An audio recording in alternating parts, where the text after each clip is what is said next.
If it's raining, this must be Denver. Looks nice now, but it never just rains. We had dark skies, high winds, dangerous weather blow through here earlier this afternoon. A chance for more in about 90 minutes or so.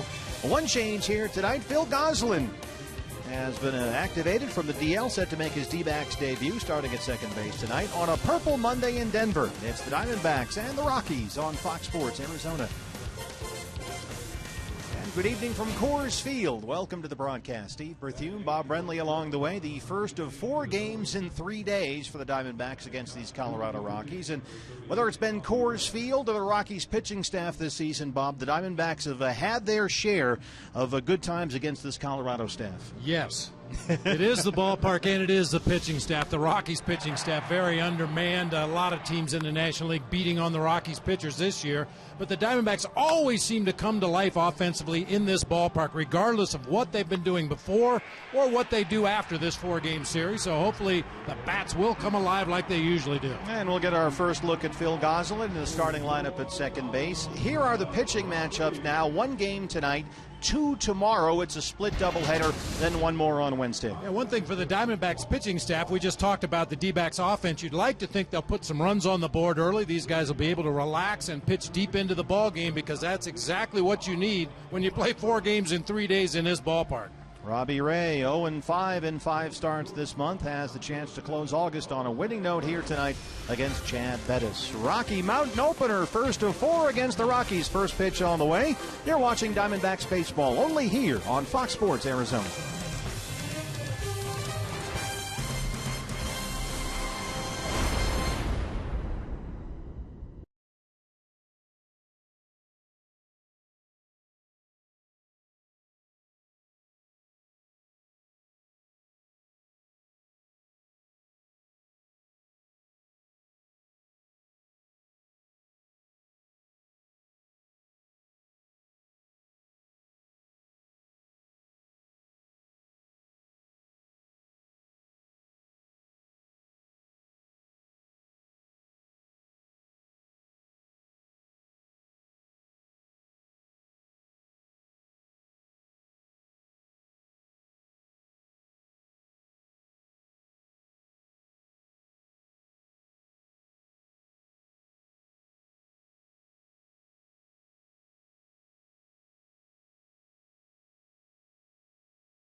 Talks Giga Blast.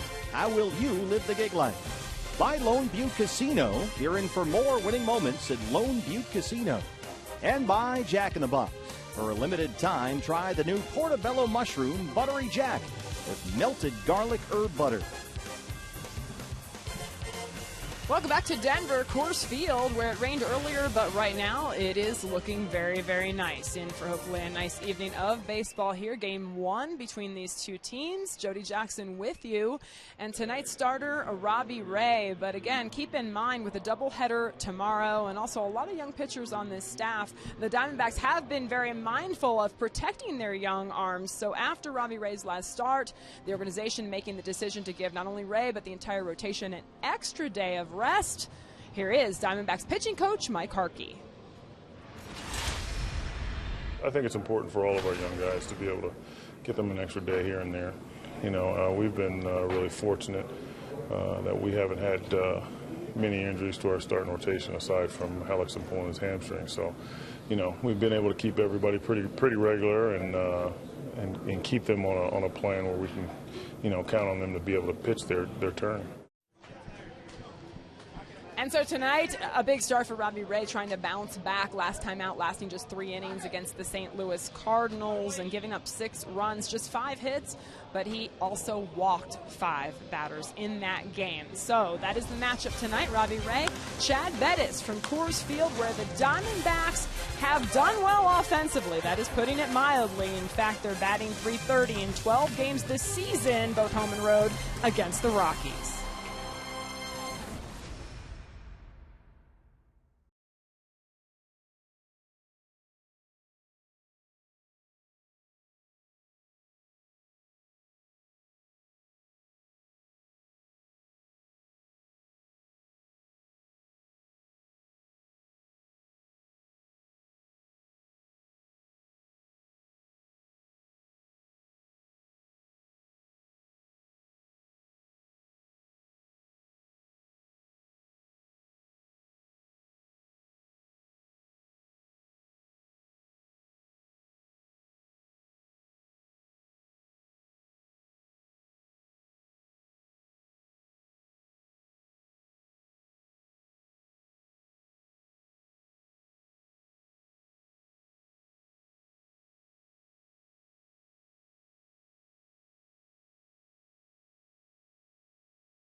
With you, Robbie Ray getting set for the start against the Colorado Rockies, the first of a 4 games in 3 days series at Coors Field. D-backs 8-4 against the Rockies this year. The offense has had its way with the Colorado pitching staff. Diamondbacks have had at least 10 hits in 10 of their 12 games versus Colorado this year, and they hope to keep that going here tonight in the opener of this series against your Arizona Ford starting pitcher for the Rockies on this Purple Monday. Ender Inciarte and company set to have a go at Chad Bettis, a 26-year-old right-hander. He's in his 3rd season with Colorado. They've moved him back and forth between the rotation and the bullpen. They've changed their minds on him a couple of times, and finally they have committed to him as a starter, and it's paying off. He missed a month with right elbow inflammation. Just came back last week, picked up where he left off, said Walt Weiss. Bettis has held opponents to 3 runs or fewer in 11 of his last 13 starts. And you can see from the numbers, over 80 innings pitched, only 69 strikeouts. Not a big-time punch-out pitcher. He'll rely heavily on that 4-seam fastball, move it in, out, up, down. Throws a curve and a change-up. We'll mix in an occasional sinker and occasional slider. He's made one start since spending 5 weeks on the DL with that right elbow inflammation. Picked up a win last Tuesday at Atlanta.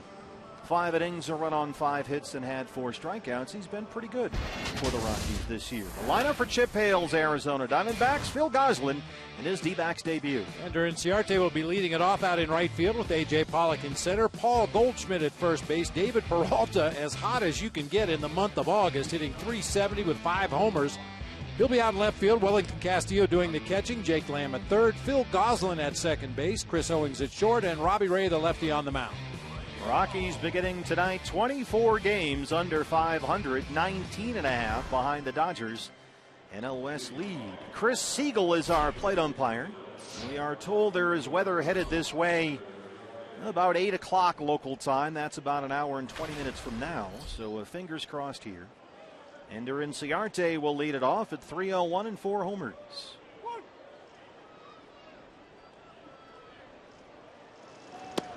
Ball one, we are underway from Coors Field.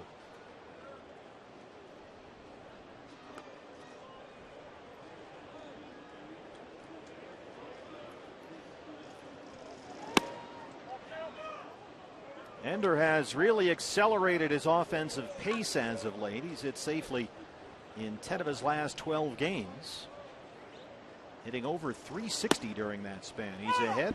2-1. Late strike call there from Chris Siegel. Well, it turned into a pretty nice evening so far. Man, I swear, every time we land at the airport here, it starts raining. Unbelievable. Fly ball right center field. Cargo's out there. And there is one away.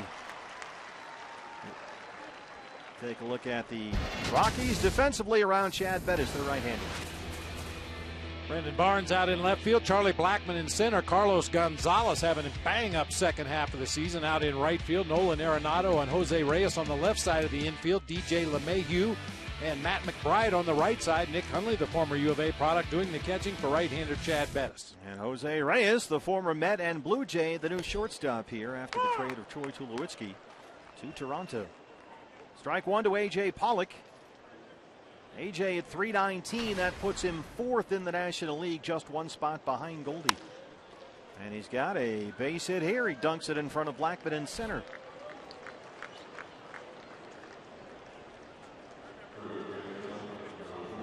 Paul Goldschmidt and Amy Goldschmidt still on baby watch. No word from Amy as of yet. I asked Goldie as we arrived yesterday, how's she doing? And he said, well, she's hanging in there. So is he. 325 and 26 homers. Leading the National League in RBIs, he's only 3 ahead of Nolan Arenado.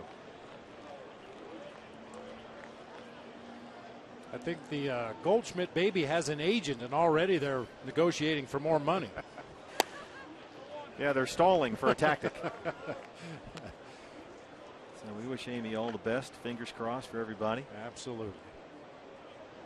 And speaking of fingers, I don't know if you noticed right there, Goldie, we see batters come up to the plate and slop that pine tar on their bat. It's on their helmet. It's all over their uniform. He very gently just taps his fingers against the pine tar. Like he doesn't want to get too much on the batting gloves, just a little bit of stickum.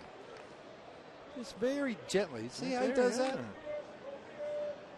You got other guys that pour a whole can of pine tar on one bat. It's all over their uniform. It's in their hair, on their helmet. Everything they touch is covered with pine tar. Goldie very careful about where that pine tar goes. Careful with A.J. Pollock over there. 33 stolen bases. He's only been caught 6 times.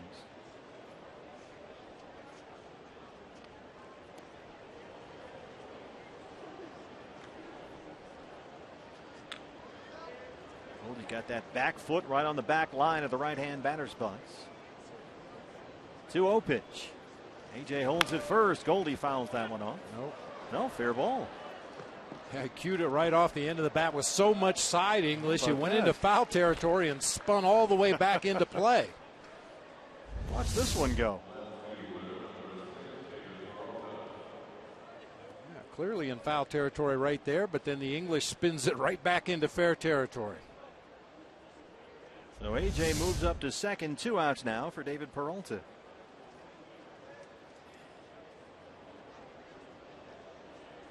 David at 304 and 14 home runs. He got number 14 yesterday at Chase Field.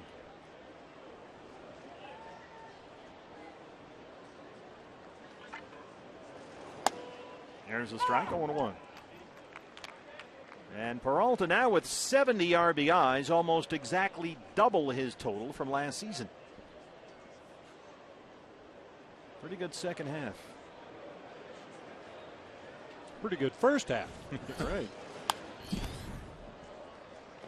This was Peralta, his 14th home run, a line drive over the head of Josh Reddick. Yeah, it really has been somewhat of a breakout season for David Peralta. After the success he had last year, I think everybody was wondering, is he a flash in the pan? Is this something he's going to be able to maintain? I think there's still more good to be seen from David Peralta. Really just hitting his stride. Reaches out and hits it right to Reyes at shortstop. A Strand Pollock, we are just underway in downtown Denver.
Pitcher for the Diamondbacks is 23-year-old left-hander Robbie Ray. 0-5 in 5 starts this month, but a chance tonight to close out August on a winning note. Yesterday, we asked him for his keys for tonight.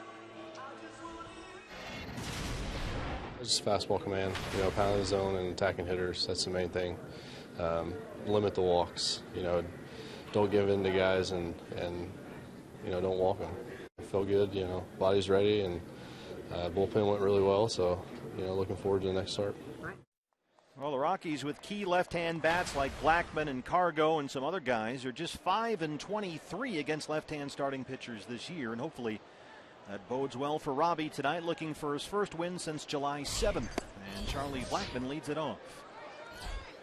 Well, Robbie Ray could really use a clean first inning. Last time out against the Cardinals, 4 base hits and 2 walks in that first, as the Cardinals scored 4 times before he could even get his legs underneath. Off the glove of Chris Owings at short and into left, a base hit for Blackman. Just a little too tall for CO.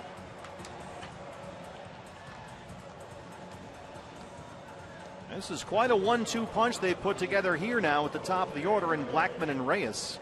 This is the lineup for Walt Weiss and his Rockies. Charlie Blackman in his usual leadoff spot out in center field. Jose Reyes at short. Nolan Arenado at third. Carlos Gonzalez out in right field with DJ LeMahieu at second. Nick Hundley with good numbers against the D-backs this season. He'll be doing the catching. Matt McBride at first. Brandon Barnes in left, and right-hander Chad Bettis on the mound. Jose Reyes.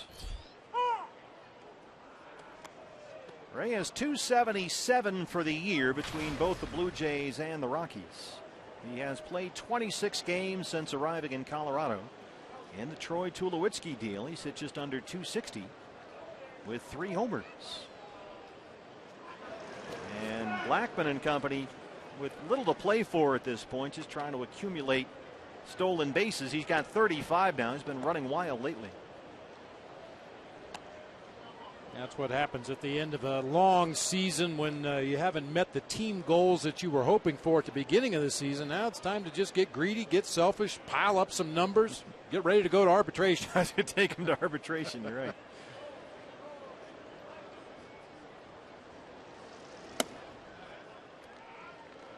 Yeah, it's a lot easier to give yourself up with a ground ball to the right side to move a runner up when you're playing for a playoff spot, but when you're looking up at the rest of the division, you start looking at your own numbers first before you look at the team's numbers. Yeah, Charlie Blackmon, just the 6th Rocky with at least 35 stolen bases, and the first ever with 35 steals and 10 homers. Reyes shows bunt, pulls back.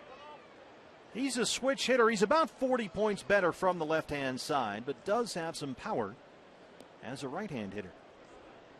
He will take it deep from this side from time to time.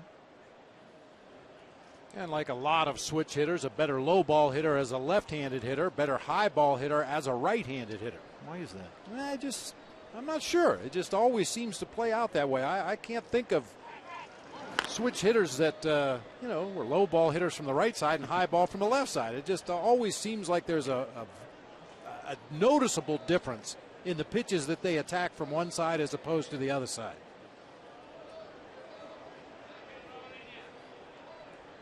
Reyes still settling in Colorado. It's been about a month.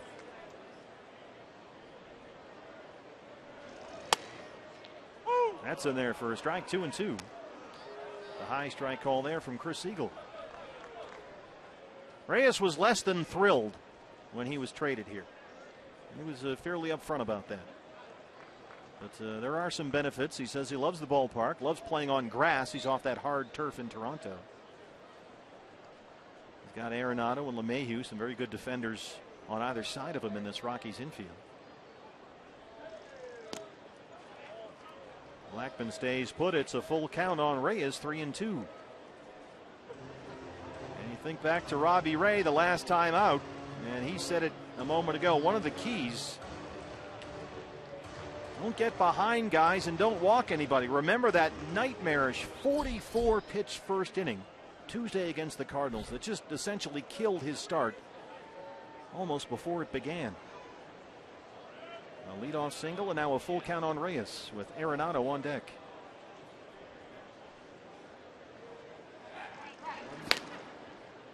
Robbie against the Cardinals, just 3 innings in that ball game. 6 runs, 5 hits. What killed him were the bases on balls. He walked 5 and needed 91 pitches to get through 3 innings. A lot of foul balls and consistent trouble putting hitters away with 2 strikes. There goes Blackmon. Reyes fouls that one away. We're talking about those first inning troubles. It can get to the point where it's between your ears. I bet. I mean, you have to throw the first inning. They don't let you start in the second inning. You've got to go out there and pitch that first inning. And when you've struggled the way Robbie and some of the other starting pitchers have struggled in that first inning, it kind of gets between your ears a little bit. And as you're warming up in the bullpen, you're already thinking about that first inning.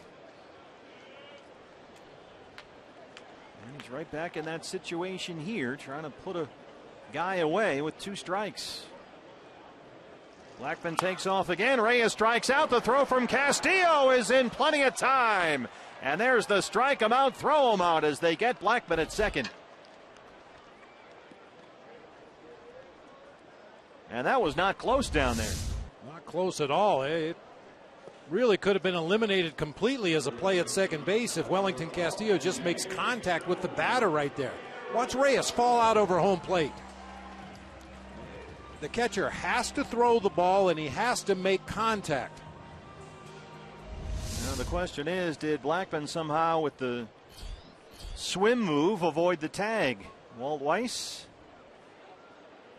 I guess when you're 24 under 500, 19.5 back in the division, you might as well take every opportunity you can get, so he will risk his challenge right here.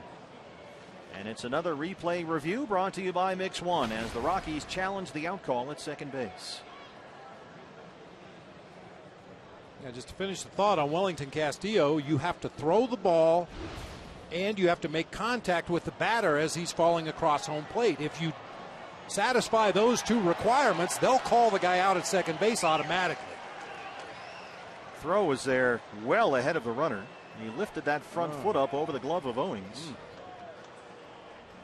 Second base umpire Todd Tishner had the original call, and yeah, it looked like he was safe. Wow.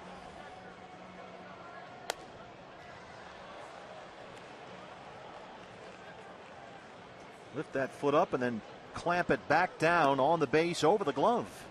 Well, I'll tell you what, with the instant replay in use the way it has been, we've seen a lot of creative slides on the bases. It's like a bunch of Irish dancers or something down there. Look at this move.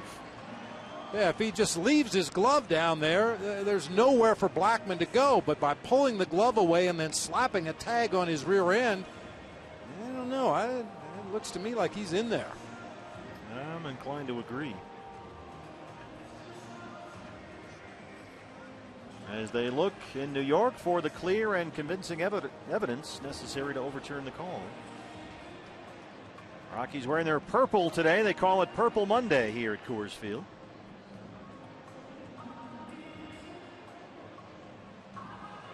One game tonight, 2 tomorrow. There's another look from the overhead angle. Yeah, I can't quite figure out why Seo would pull his glove away from the bag and then slap the tag on as Blackmon went sliding past. Just keep the glove right there. He's got to get to the base.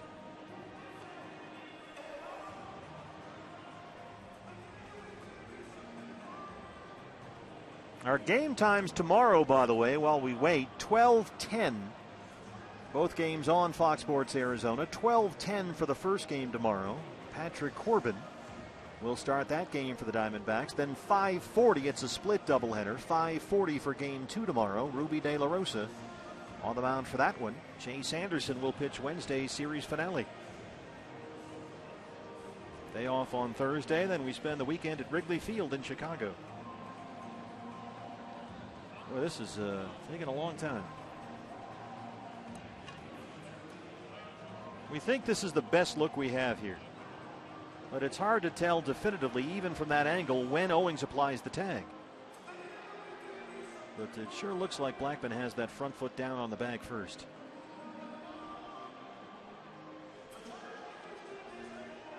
He is safe at second. Rockies win the challenge, and it's a stolen base for Charlie Blackmon. That'll be his 36th of the year. That's a great lesson, BB, as you pointed out. Just right, they got to come to you. Leave the glove there. They're going to try to get to the base. Why chase the runner? Let him come to you. That throw beat him by a mile down there at second base. Updated replay review standings brought to you by Mix One. So Blackmon at second, 1 out for Nolan Arenado.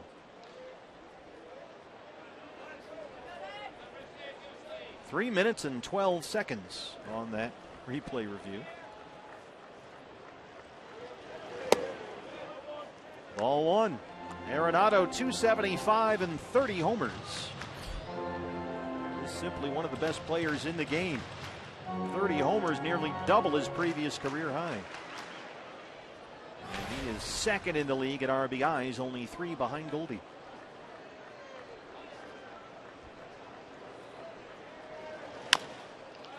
That one is chopped fair. Jake Lamb at third. Blackmon stays put, 2 outs. Arenado coming off that last road trip, only 2 for 19 on the trip. And a little tapper down the third baseline. Nice play by Jake Lamb. Field and throw all in one motion right on the foul line. In plenty of time. Arenado doesn't run particularly well. Nice play by Jake Lamb. Well, here's a guy that has been as hot as any hitter in the game this summer. It's Carlos Gonzalez. 271 and 31 home runs. He's tied with Bryce Harper for the National League home run lead. Just 1 ahead of Arenado. And he has homered now 5 times in his last 12 games. The home runs have been coming at a fairly steady pace ever since the beginning of last month. He just flipped a switch and it was a show all through July and August. 0-1. I mean, look at this. Ooh. Average is up. Power numbers are up. When healthy, this guy is one of the best offensive players in the league. It's just you can't keep him on the field. 37 RBIs in 38 games in the second half of the year.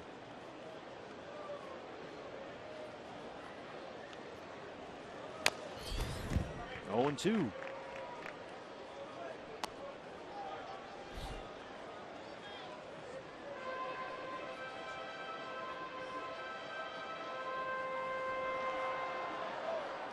Cargo is not hitting lefties all that well this year. He's under 200 versus left-hand pitchers. Does have 3 home runs versus lefties.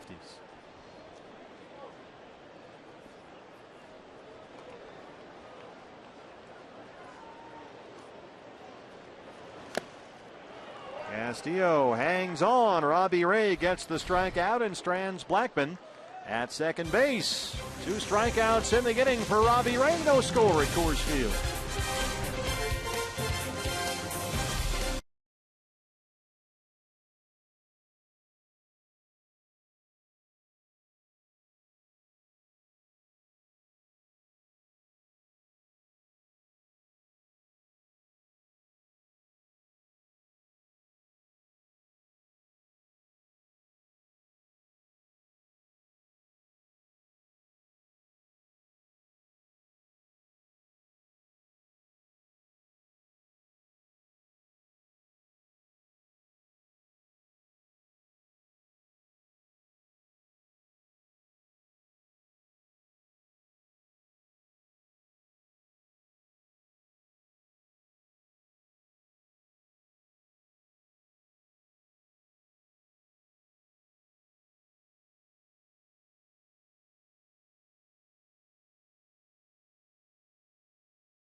Diamondbacks and Rockies, you never know here.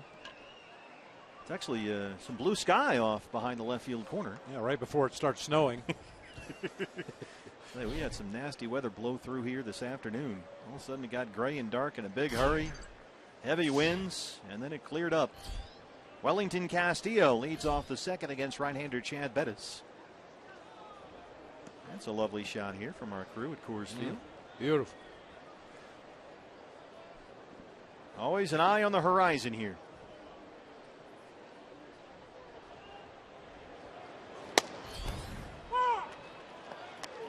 Castillo 246 and 17 homers. He's hit safely in 4 straight games, 7 of his last 8.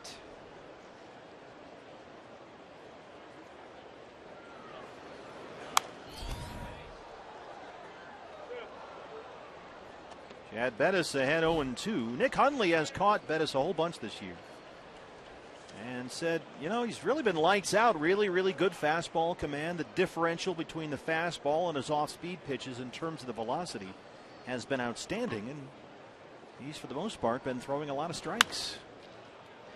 Beef Wellington rolls that into right, a leadoff single. Second hit for the Diamondbacks. Let's take a look at our Valley Honda keys to the ball game tonight. Hey, offensively, Diamondbacks, make yourself at home. They've really hit well in this ballpark, not only this year, but throughout the history of the Diamondbacks, and win the first game of this 4-game set. And I say that because in the second half of the season, the Diamondbacks in the first game of a series are 10-3. The Rockies are 3-10. It's all there for you. Rockies have the shift on now for Jake Lamb with Castillo at first. Arenado, the third baseman, will play in the shortstop spot. Reyes moves over to the first base side of second. There's a strike. Lamb 273 and 5 homers. Jake has had 2 hits each in 3 of his last 4 games.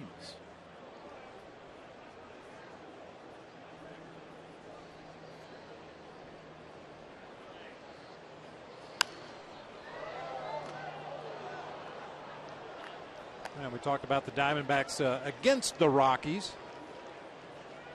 A lofty .332 batting average this season. Tigers on that list a couple times against the Twins and the Indians. Good time to get fat. Pitchers not so excited about landing here at the airport in Colorado, but the hitters, they would run to the hotel. And that's a long way from the airport to the hotel. Say, this is the only airport where you need a connecting flight to get to downtown. It takes a while to get in here. For some reason, they decided to build the airport here in Denver and Saskatchewan, which never seemed to make much sense. There's Dave Stewart, Bob Gephardt, Tony La Russa. But then again, you never hear any of the Denver residents complain about air traffic noise. Fair point. Bounce to first, McBride, Arenado, and they turn the double play. That's a 3-5-3, 2 down.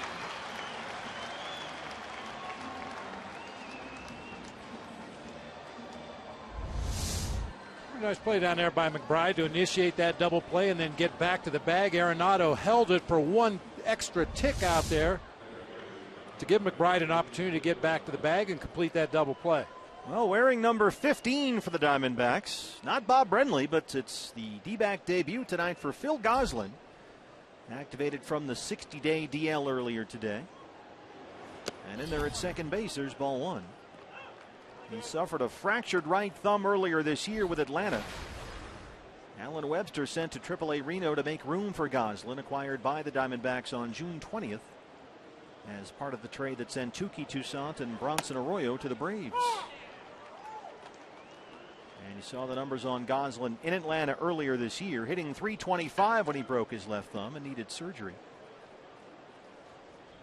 A lot of people with the Braves organization spoke really highly of Goslin when that trade was completed. He's going to get an opportunity, just like everybody else in the Sedona Red, a chance to show what he can do. Right-hand hitter, 26 years old. He'll turn 27 in October. 2 balls and a strike. Broken bat and a slow roller right to DJ LeMahieu. And that's the end of the inning. No score in Denver. Diamondbacks and Rockies.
I've played second, short, third in my rehab games. played outfield before too a little bit in the big leagues. So do a lot of things, hit and run, bunt, all that, whatever the team needs, I'm ready to do. So I like to think I'm pretty versatile and I can help the team out. Phil Gosling playing second, and Chip Hale said that's where he'll get most of his at-bats. But, guys, he said he was a shortstop mostly before his professional career. And mostly he said he just doesn't want to put too much pressure on himself. He's excited to be here. He wants to show everyone what he can do. But he said he just has to be careful to try to not do too much. It's good to have him here as DJ LeMahieu leads off the Rockies second against Robbie Ray. LeMahieu, 8th in the league and hitting at .309. He's got 5 homers. Gold Glove second baseman last season, an All-Star this year.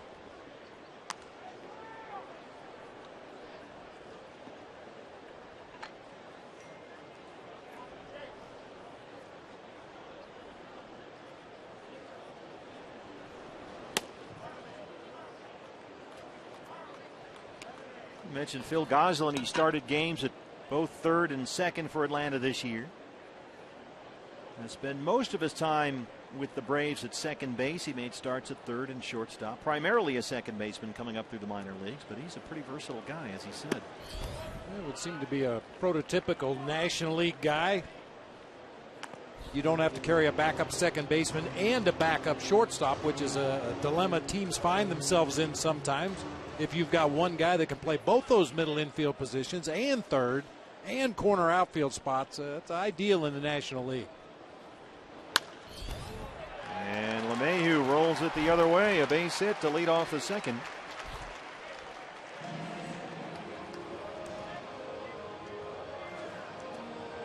Second hit for the Rockies. Here's Nick Hundley, the catcher.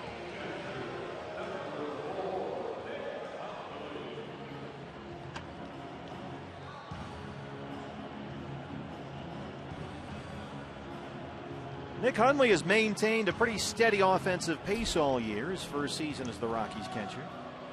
He's been right around 300 all year. He's got 10 homers. His career high is 13, and he has loved this ballpark.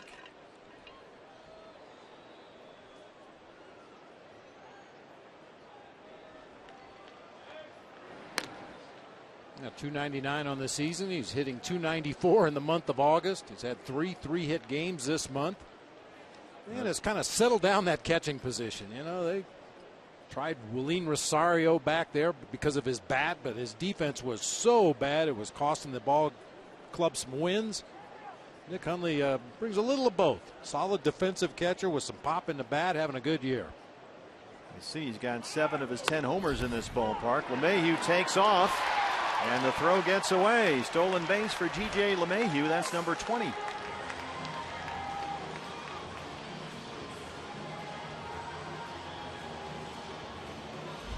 He just took off on first movement by Robbie Ray that time. Good pitch to handle for Wellington Castillo. Unfortunately, his throw short hops Gosselin down there at second base, and LeMahieu in safely. Pitch was a strike. It's 0-1 on Hundley.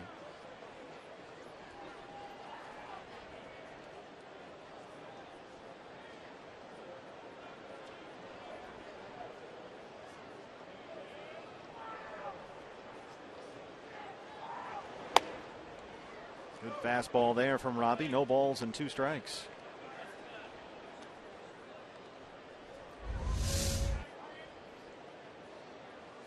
Attack the strike zone. That's what Robbie Ray said he wants to do. Keep that pitch count down. Attack the strike zone. Make quality pitches around the edges and down at the bottom. Let his defense work behind him. Gotta have that fastball command. He said after last week just couldn't command the fastball. Couldn't command anything really. Got behind on counts. And the Cardinals made him pay for it. 1-2 now. Hard to imagine a 44 pitch first inning. That is as tough a start as you'll have.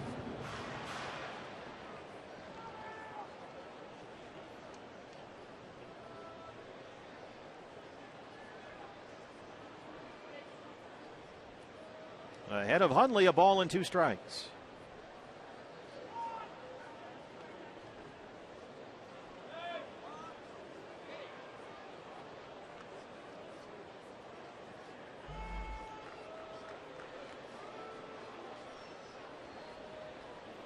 A.J. Pollock shaded over toward the right center field gap against Hundley. Peralta well off the line and left. Now, especially with 2 strikes, A.J. was playing a little closer to straight up as the at-bat began, but once Hundley went to a 2-strike count, A.J. moved several steps over to that gap in right center.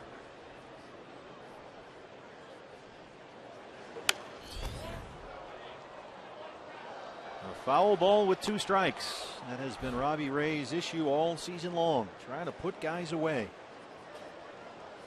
A foul off pitch after pitch after pitch. Long at bats, the pitch count goes up, and every at bat is a battle, it seems.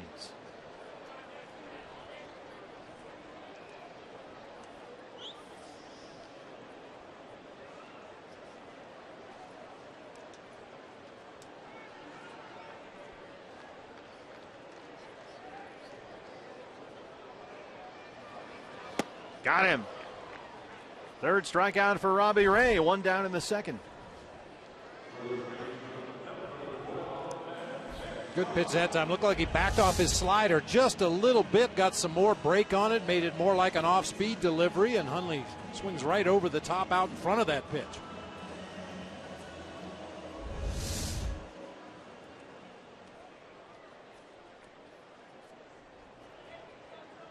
DJ LeMahieu at 2nd, 1 out.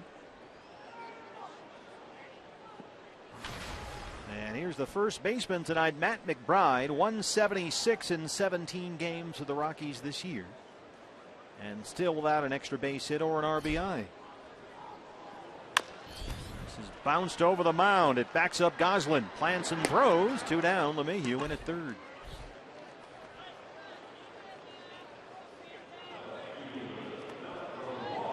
It's quick out number 2 for Robbie Ray. Here's Brandon Barnes, the left fielder.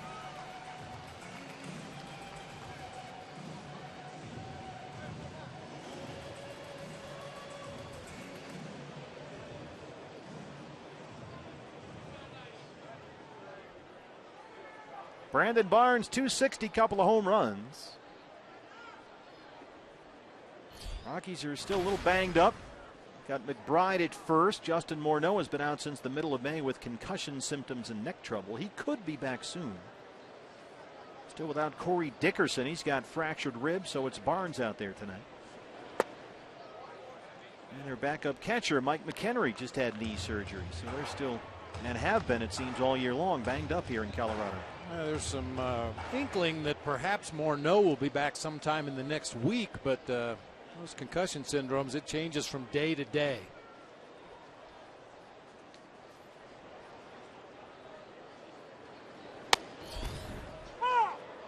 One and one. We have Ben Paulson, who's not in the lineup against the left-hander Ray tonight. He's done a nice job at first base. And Morneau actually Saturday playing for the Rockies AA affiliate in New Britain, Connecticut, the Rockcats, homered in a win over the Portland Sea Dogs in the Rockcats' last ever game at New Britain Stadium, right in the Bristol suburbs. Next year they're going to have a ballpark in downtown Hartford. They are the Hartford Yard Goats. The Yard Goats, which is a railroad term. So there you go. There you go. But you're right, Morneau is actually supposed to be evaluated here tomorrow and maybe back by the end of the week. 2-1 on Barnes.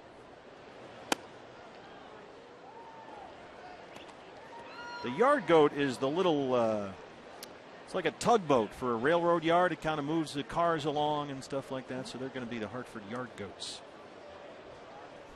I thought that was a pet that you put in your backyard when you don't want to mow. Yeah, it just takes care of the lawn. Now with the pitcher on deck, Bettis, and behind in the count on Barnes, 3-1. They won't mess around. He gets the free pass, and they'll work to the pitcher. First walk issued by Robbie Ray.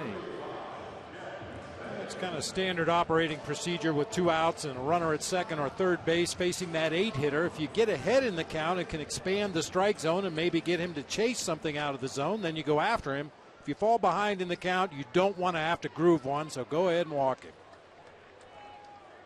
So LeMahieu at third. Barnes, a very good base runner at first. And here's the pitcher, Chad Bettis.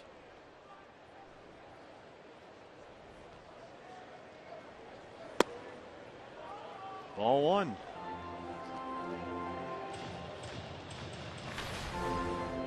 1 for 21 on the year. Chad Bettis from Lubbock, Texas. He pitched at Texas Tech. Second-round pick by the Rockies 5 years ago. There goes Barnes. He's got good speed. No throw from Castillo. LeMahieu stays put at third. And it's a stolen base for Brandon Barnes, his third of the year. The Bob Brenly sliding clinic now open for business. Watch him go face first. Boom! Right into the dirt. That is. Oh. I'm trying to figure out a reason why. I'm down to uniforms. Everybody wears the baggy shirts and the baggy pants now. Maybe there's just too much material grabbing that dirt. I mean, he got a mouthful of it out there at second base that time. Just decided the face plant was the best way to go. Oh, jeez. Excuse me while I kiss the sky. And how about this? Robbie Ray gives Barnes the free pass to get to the pitcher and falls behind on Bettis, 3-0. Second and third, 2 outs. There's a strike. Courtesy strike, 3-0 right there. You got to make a better pitch than that now. There's Siegel behind the plate.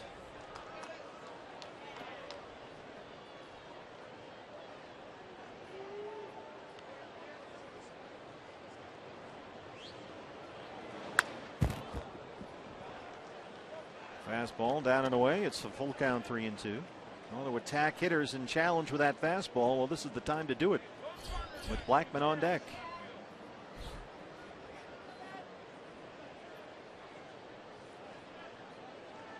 Bettis only has 1 career hit, 1 for 35. Called strike 3. 4 strikeouts for Robbie Ray. He strands 2 and keeps it scoreless at Coors Field.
When the D-backs face the Los Angeles Dodgers. The first 10,000 fans 21 and older will get a D-backs beer stein courtesy of Budweiser. Visit dbacks.com. Chris Owings set to lead off the third here at Coors Field.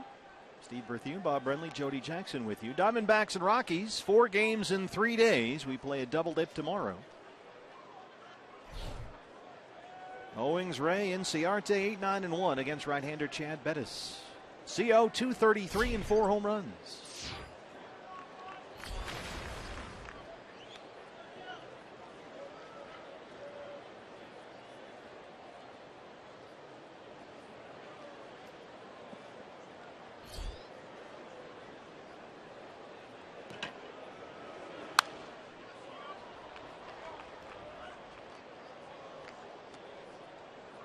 Chris Duckin a 3 for 27 right now, but 2 of those hits came yesterday against Oakland, so hopefully he is ready for a return to the form we saw on the last road trip when he hit the ball so well in Cincinnati. It seems like recently Chris has fallen into that bad habit again of fouling off very hittable pitches. First pitch of this sequence, fastball right down the middle, fouled off to the right side. Back up the middle, and it's cut off by LeMahieu. He's got no play, and Owings has a leadoff single. Third hit for the Diamondbacks. And now Robbie Ray will have a chance to move the runner along here. Stayed on that breaking ball nicely, grounded it right back up the middle of the field. Looked like LeMahieu wanted to flip that ball to Reyes at the last instant, but it was too late. Chris Owings is going to beat it out anyway. Here is Robbie Ray.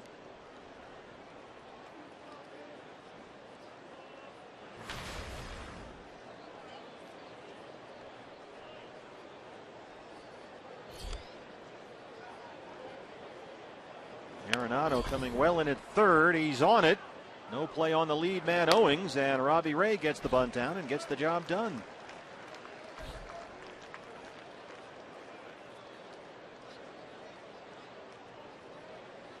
Nice job by Robbie Ray that time. You'd prefer the bunt go to the first base side, but if you deaden it like that on the third base side, they're not going to be able to get the lead runner anyway. So CO at second, 1 out, and here's the leadoff man, Ender Inciarte.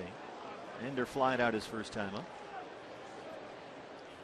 Hey fans, when the D-backs win, you win at Papa John's. The day after every Diamondbacks victory, you get 50% off your regular menu price online order at Papa John's. Enter promo code DBACKS50 at papajohns.com.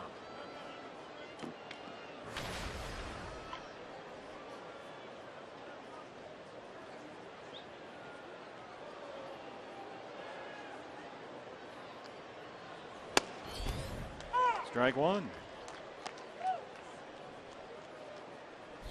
Ender hitting over 320 since he came off the DL at the All-Star break. After that hamstring injury that kept him out for a month.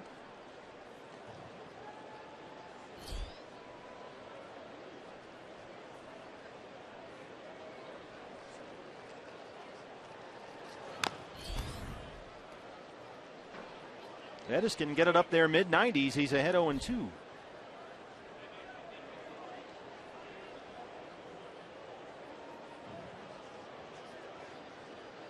Seems to be a good bet to be part of Colorado's rotation moving forward. They try and piece together a competitive pitching staff here. Good fastball, good curveball. And Walt Weiss says very important to get more looks at Bettis. And he's been one of the guys who's given the Rockies a shot in the arm when he stepped into their rotation. And for the most part has been very consistent. He gives them a competitive start every time out, and that's not always been the case here. Well, that mid-90s fastball will play if he can work it in and around the strike zone, which he has been able to do for the most part. Very easy gas, very abbreviated delivery, especially out of the stretch, but gets a lot of arm speed to generate that 95-mile-an-hour fastball. That is dropped into right, a base hit. Here comes Chris Owings. Cargo has it. Here's the throw. It's cut off, and the Diamondbacks have a 1-0 lead. The RBI for Ender Inciarte.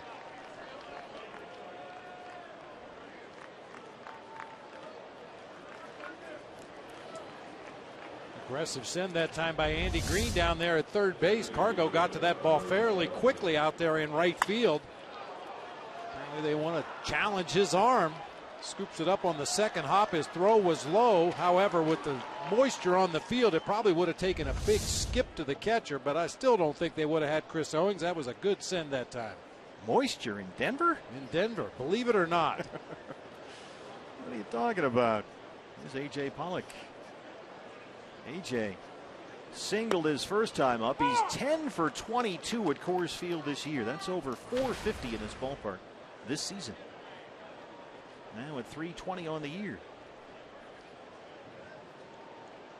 And a front runner, at least should be, for Player of the Month honors in the National League as we close out August. What a month he's had.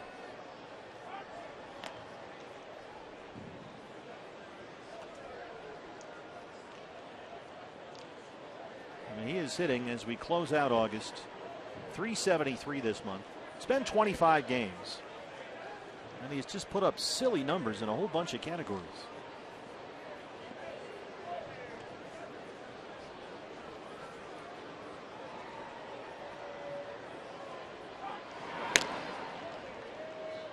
I mean, look at this August. Tell me this isn't player of the month. .373.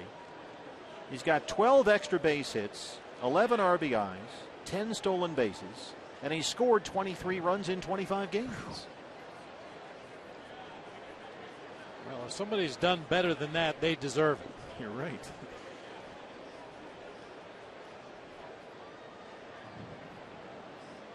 Under 13 stolen bases down there. He's been caught 7 times. He holds it first. AJ rolls it foul. Quite a combination of skills to be able to hit the ball out of the ballpark, leg out doubles, steal bases. These 3 guys all have 10 or more homers, 20 or more doubles, and 30 or more stolen bases. Now, we know all about AJ. We see him every day. We've seen plenty of Charlie Blackmon playing against the Rockies. I'm a little surprised with Altuve's power output, but I guess if you take advantage of those Crawford boxes, you can get into double digits in homers. A.J. Pollock sends it high and deep and gone. A long home run for A.J. Way out of here, his 14th, and it's 3-0 Diamondbacks.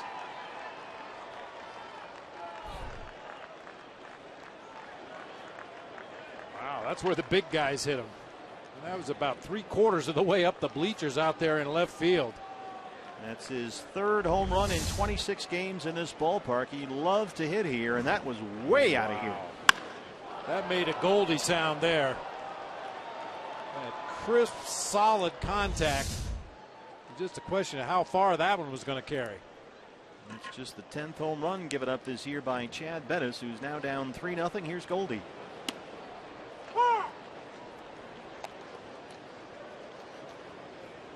We were saying about player of the month. Yeah. This is the last day of the month, isn't it? Wrap it up. I'll take it. 0-2. Goldie grounded out his first time.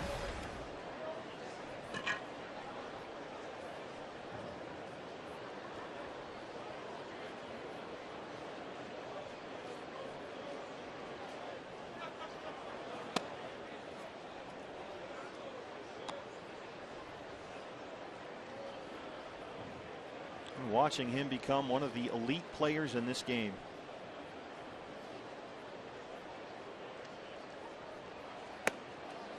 Lays off that one. It's even. 2 balls and 2 strikes on Paul Goldschmidt. An NCRT RBI single, a Pollock 2-run homer, and it's 3-0.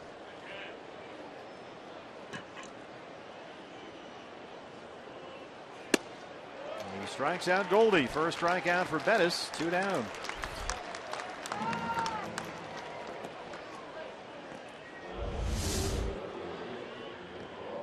.4-mile-an-hour fastball inside corner of the plate there. Well, if he's got a challenger, A.J. Pollock, for player of the month, it might be this guy, David Peralta. His numbers aren't far off. They've been quite a dynamic duo this month. A little flare that drops into short left field for a base hit. That's the 4th Diamondbacks hit in this inning against Chad Bettis. Driving the bus.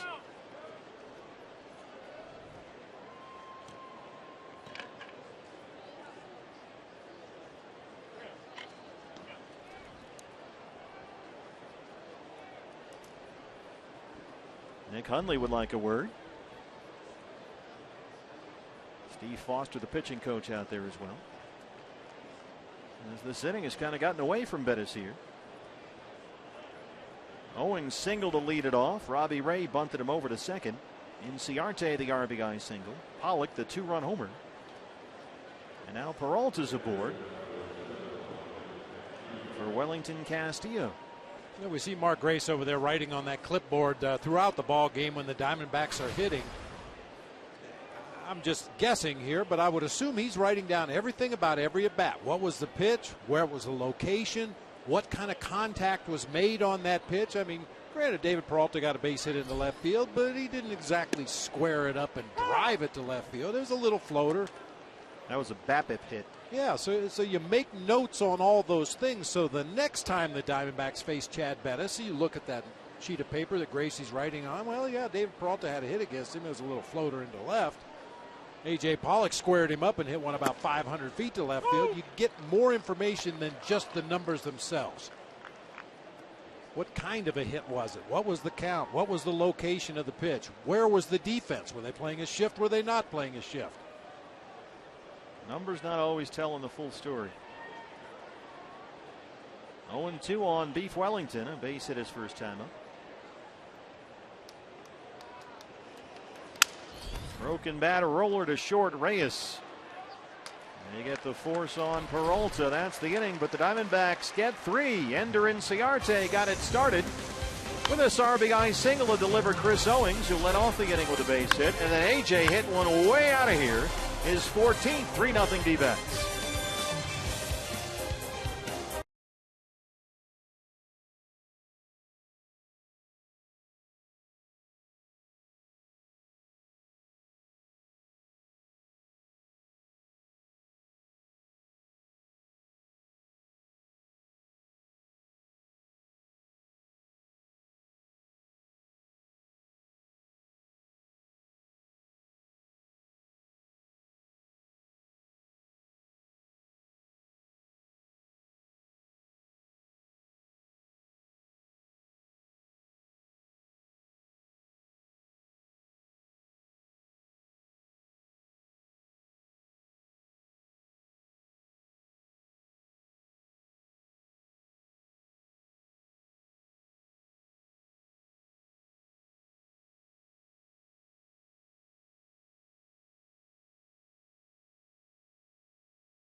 Nothing. And Charlie Blackmon will lead off the Colorado third against Robbie Ray, who suddenly has a 3-0 lead. That's what we were hoping for at the beginning of the ball game. Spot the Diamondback starter on a given night to an early lead, let him relax a little bit, attack that strike zone. Robbie so far has given up 2 hits, both singles. 1 walk. It was intentional. He's got 4 strikeouts. Blackmon singled and stole a base his first time up.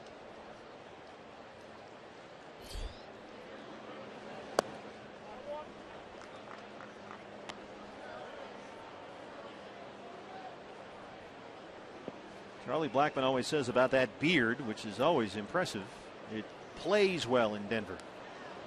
It just kind of fits the area and the attitude out here. Flannel shirts, Birkenstocks, cargo pants, and a beard. You're good to go.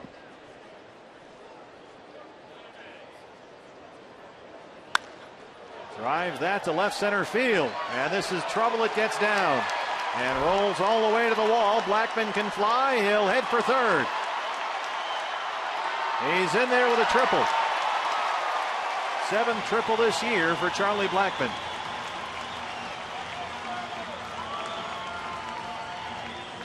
Good example of Robbie Ray getting behind in the count and getting burned.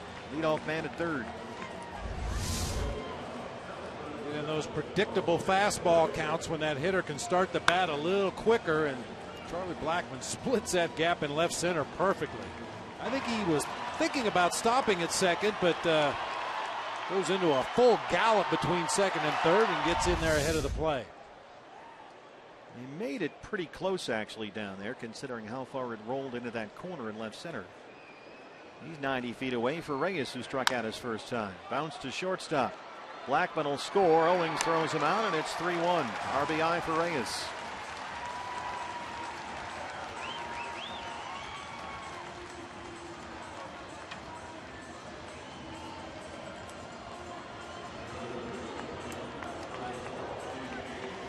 Here's Nolan Arenado. Grounded out his first time.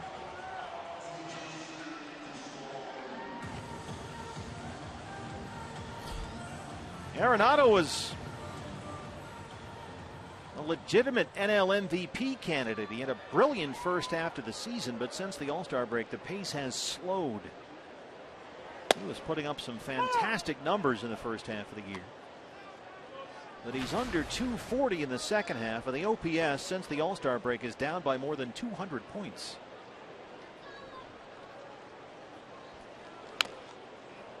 Robbie's ahead 0-2. And these are some pretty big splits. The first half was sensational, but since the All-Star break, not so much. 30 homers on the season. The second Rockies third baseman to record a 30-homer season. Of course, Vinny Castilla did it 6 times. He gets the strikeout. That's 5 strikeouts for Robbie. 2 down in the third. And once again, looked like he took a little bit off that slider, kept it down in the zone. Not only the movement on the slider itself, but the fact that he took so much off of it had Arenado way out in front again, just like he got Nick Hundley. Arenado 0 for 2. Here's Cargo, who struck out to end the first. Leading the National League in home runs.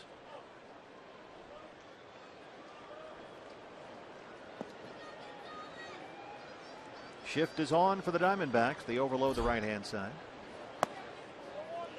Lamb, the third baseman, will play right in front of second base umpire Todd Tishner.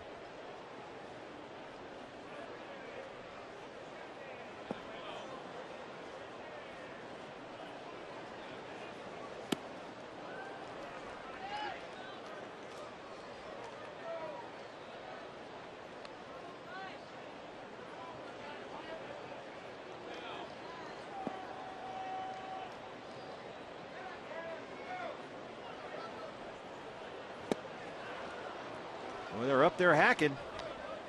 1-2.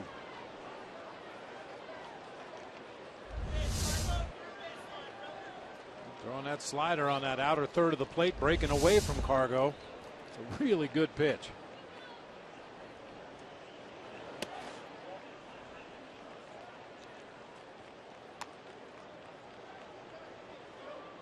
You mentioned this earlier in the ball game, partner, the fact that the Rockies have struggled against left-handed starters this year. 5-23 against left-handed starters, and it's not hard to figure out why. The lefty somewhat neutralizes Charlie Blackmon and Carlos Gonzalez. Occasionally sends one or both to the bench. Ben Paulson not in the lineup tonight. He's been swinging a hot bat. Really struggling against the lefties.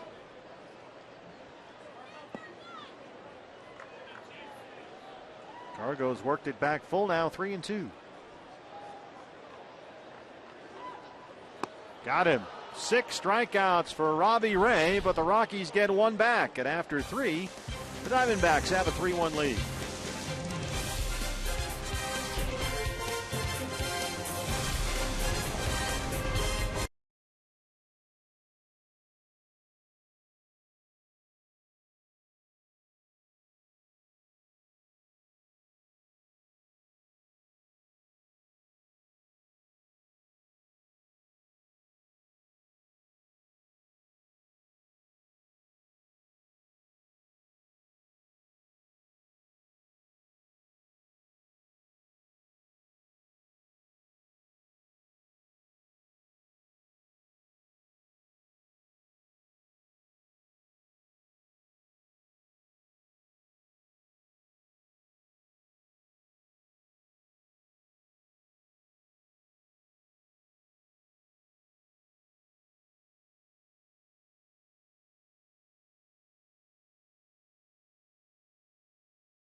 Field next week. That's September 7th through the 9th, and you can bring the whole family to the ballpark and join us there with a D-backs value pack. It's only $19, and you'll get a ticket to the game, a Subway sandwich, a Pepsi, and a coupon for a free cookie. The value pack is available for any game this year. Just visit dbacks.com/value, and we'll see you at Chase Field.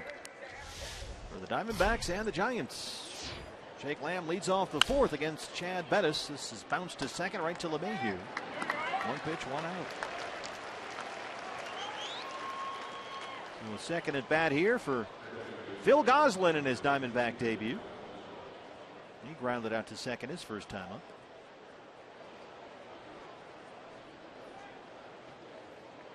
Just activated from the 60-day DL earlier today, after that fractured right thumb suffered earlier this year when he was with the Braves. Acquired by the Diamondbacks in the middle of June, and the Tukey Toussaint Bronson Arroyo deal.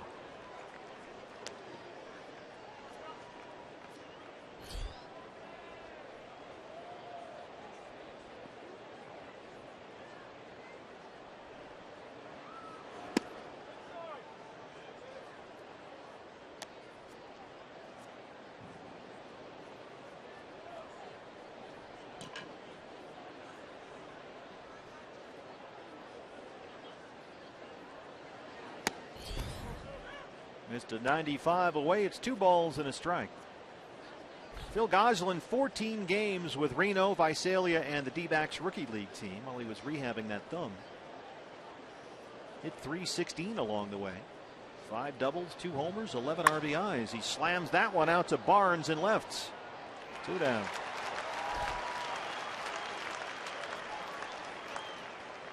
Chris Owings now.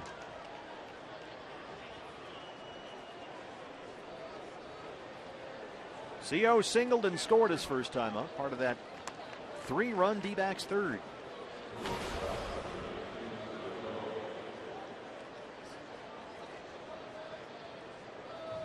Owings a leadoff single in that inning. Robbie Ray a sacrifice bunt moved Owings to second.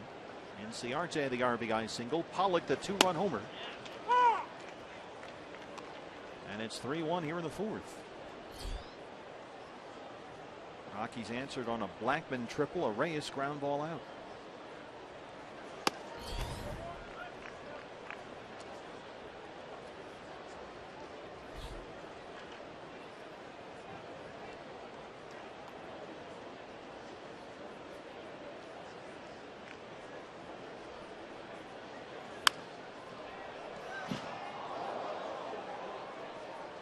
Hey fans, anytime the D-backs score 5 runs or more, Taco Bell is giving away 3 free tacos with the purchase of a large drink between 4 and 6 the following day at participating locations.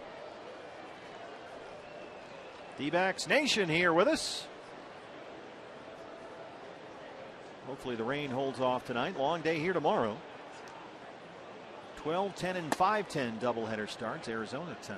Both games for you on TV, Fox Sports Arizona.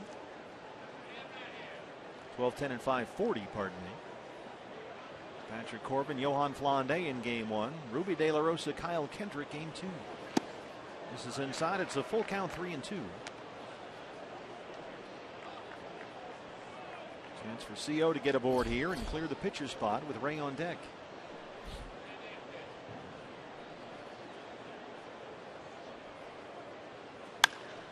Drives it on a short hop that eats up LeMahieu. It rolls into right center. Owings aboard.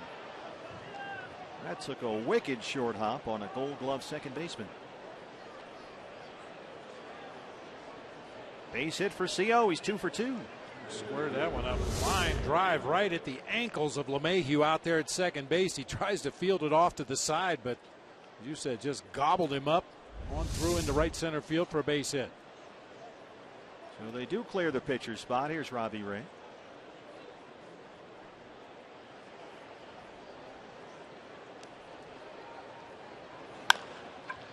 It's a little easier hop for LeMahieu. And he throws him out. Bottom 4 coming up. Diamondbacks lead at 3-1.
Ball right there to Cargo, just blew it by him. And then some slower breaking pitches, something we're not used to seeing from Robbie Ray.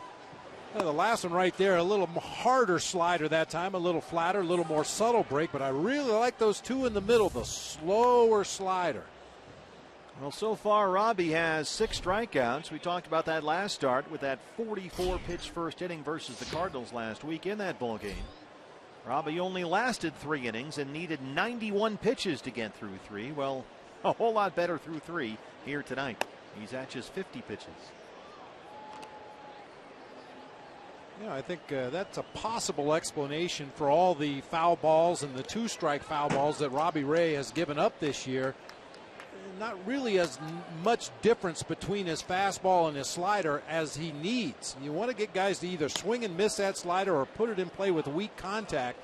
But because in the past he's thrown it so hard, hitters have been able to just get a piece and stay alive. Tries to sneak a fastball by him, they get a piece and stay alive. That slower breaking ball might be the answer to his problems. Be a nice mix, kind of a little baby slider. Sometimes you hear that term. Mm-hmm. I mean, he's got plenty of fastball. He's consistently in the mid to upper 90s with that heater, so he can always reach back and attempt to blow it by a hitter, but occasionally his off-speed deliveries are just a little bit too firm. Hey, just saw that graphic. A 30-mile-an-hour velocity differential creates some havoc with those Rockies hitters. And here's DJ LeMahieu to lead off the Colorado 4th. Shoots this one down the right field line. That's a fair ball. It rolls into the corner. Inciarte has it, and LeMahieu has his 20th double. Well, that's now 67 opposite field hits this year, the most in the major leagues. He loves to go the other way. Boy, we've seen him do that against the Diamondbacks a whole bunch. Steps in the bucket a little bit. His front side opens up, but the bat drags through the strike zone, and he makes solid contact to the opposite field pretty consistently. Well, in the bottom of the 3rd, Blackman led off the inning with a triple. He came in to score on a Reyes ground out. Now LeMahieu leads off the 4th with a double. Here's Nick Hundley.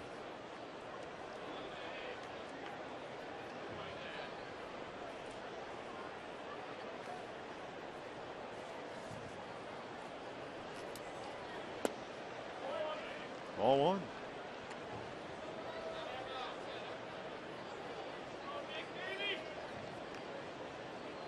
Robbie Ray said about that start last week, his arm feels great. That's not a problem. He just called it a bump in the road. Like some of the positives he took away. Threw his changeup well, threw his slider well. And that slider has worked very well here tonight.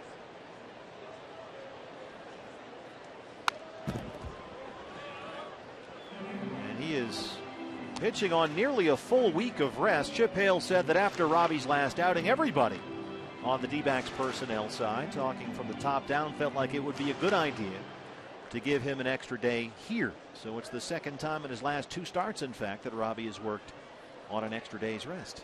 Well, look how far off the first baseline Paul Goldschmidt is playing for Nick Hundley. I mean, this is not a pull shift that they're playing, but Goldie is way off the line. Got to be tempting. Pitch him inside. He missed. It's 2-1. I mean, given how far off the first baseline Goldie is, Gosling could move a couple more steps up the middle of the field if they chose to do that. But the defensive spray charts would say that this is where the Diamondbacks want their defenders. So this is how you line it up.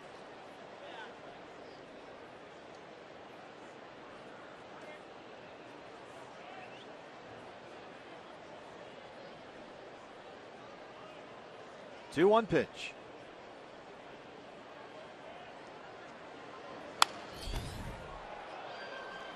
Flirted with it down that line, but it's 2-2. Well, he sprays him around pretty good.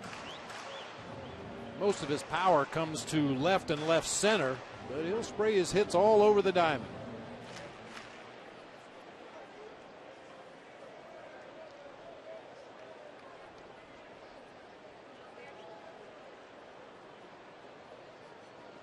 From that angle, it almost looks like Gosling is playing behind Goldie. It does. 2-2. Hits it in the air to short right center. A.J. Pollock LeMahieu at second will head for third. And he's at third with 1 out.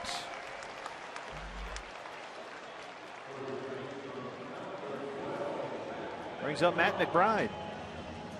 Obviously a huge outfield here at Coors, and any medium depth fly ball, you're probably going to be able to tag up and move 90 feet.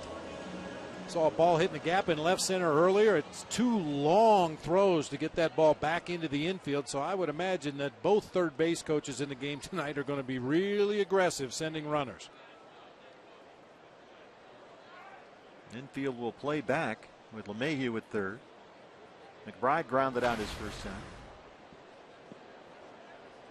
And Goldie's still in just about the same spot he was for Hundley.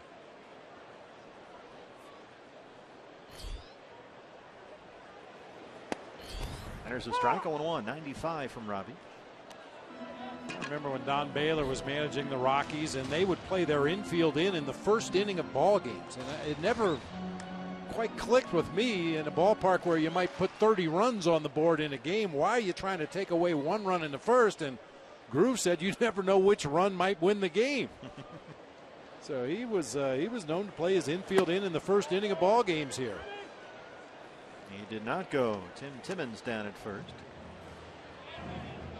That's always the consensus, right? It's sort of part of the unwritten rules, I guess. Early in the ball game, you're going to play back and concede the run. Yeah, you'd like to show some confidence in your offense that, we can give up a run here early in the ball game, try to stay away from a big inning because we're going to score some runs in this ballpark.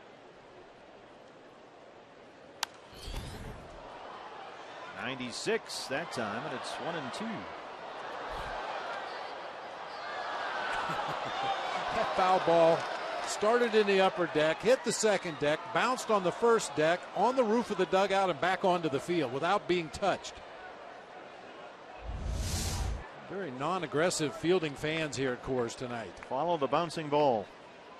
It's in the stairwell, then up on the roof of the dugout, and then right back on the field.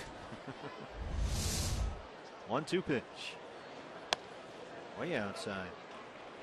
That was that slower breaking ball that time. Just didn't finish it. Left it up and away from the right-handed hitter.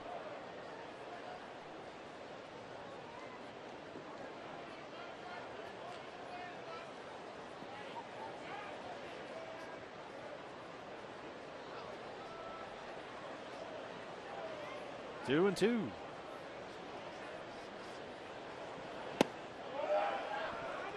Didn't go that time either, says Tim Timmons, and the count is full.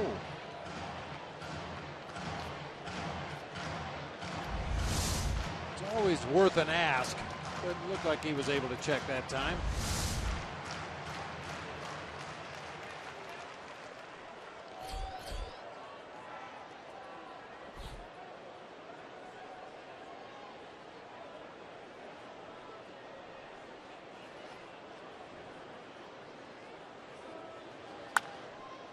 Popped him up, shallow left.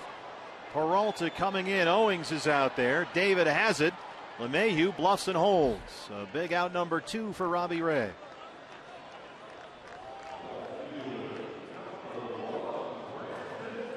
Here's Brandon Barnes with 2 down. Very similar situation that we saw for Brandon Barnes back in that second inning. 2 outs with LeMahieu at third base. They started to pitch to him back in the second. Once Robbie Ray fell behind in the count, they went ahead and walked him intentionally. Doubleheader tomorrow. It's a split doubleheader. First game starts at 12 noon on Fox Sports Arizona. Patrick Corbin on the mound. Second game is a 5:40 Arizona start. Ruby De La Rosa. Both games for you on Fox Sports Arizona.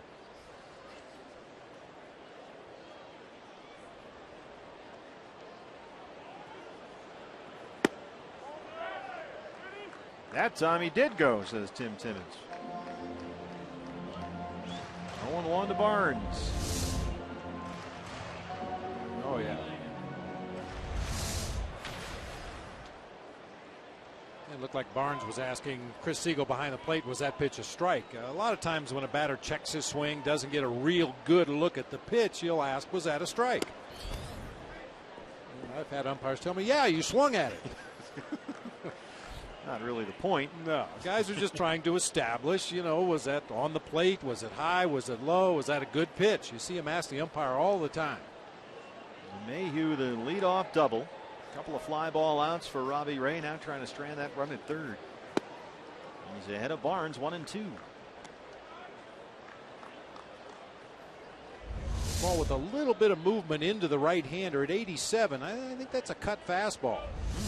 His four-seamer is up in the mid-90s, and his slider is much slower than that. I think he's working on a little bit of a cut fastball. Something new.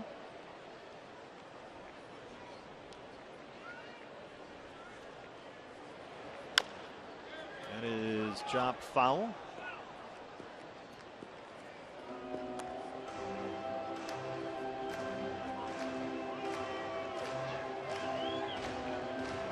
Robbie Ray trying to change his luck. 0-5 in 5 starts this month. A chance tonight, though, to close out August with a win. And he leads it 3-1.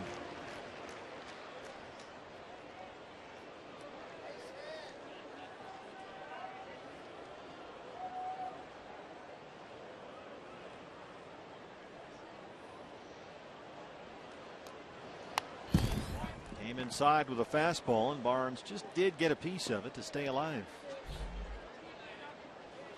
Good challenge fastball on a 1-2 count. Barnes already a mess after that face plant slide at second when he stole a base back in the second inning. A lot of Diamondback fans with us here.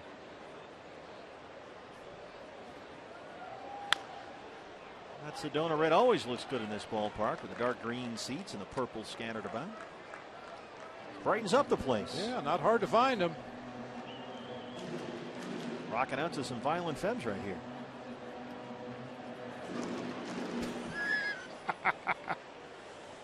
It's going, Ringo. I don't even know why. Dude, my shoe. He strikes out Barnes. 96-mile-an-hour heat. 7 strikeouts for Robbie Ray, and he strands that one at third. Keeps it a 3-1 Diamondback lead. Here's what's next, brought to you by CenturyLink. We'll see A.J. Pollock so far, 2 for 2 with a homer.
Diamondbacks lead it 3-1. And the top of the order leads it off. Ender Inciarte, A.J. Pollock, and Paul Goldschmidt for Chip Hale. Trying to put that last homestand behind him. 4 games in 3 days here in Colorado. Ender an RBI single his last time up. He's 1 for 2.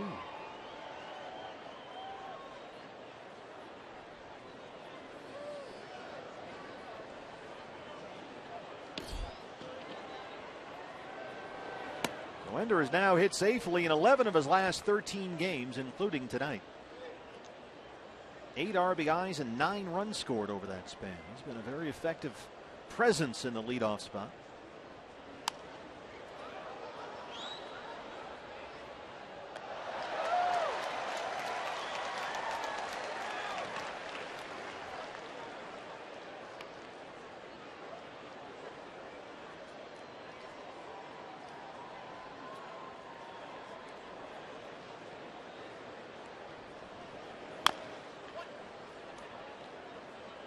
This is a slightly better job on this foul ball.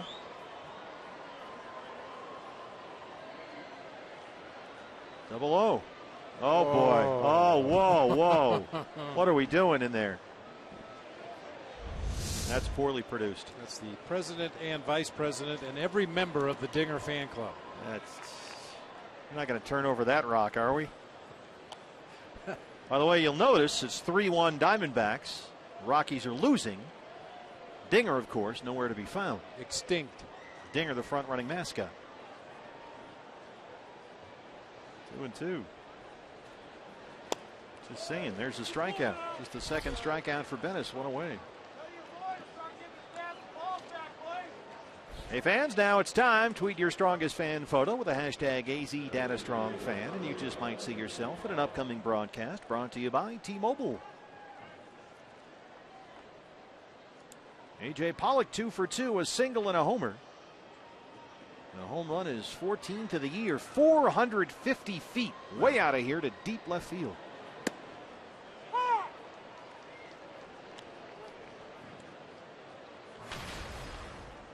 And so if you look at the updated National League batting race, you see A.J. in there at 322. He's still 4th in the league, but only 2 points behind Goldie for 3rd. And only 7 points behind D. Gordon and Bryce Harper for the league lead. This is the home run in the 3rd. Way back there. Man.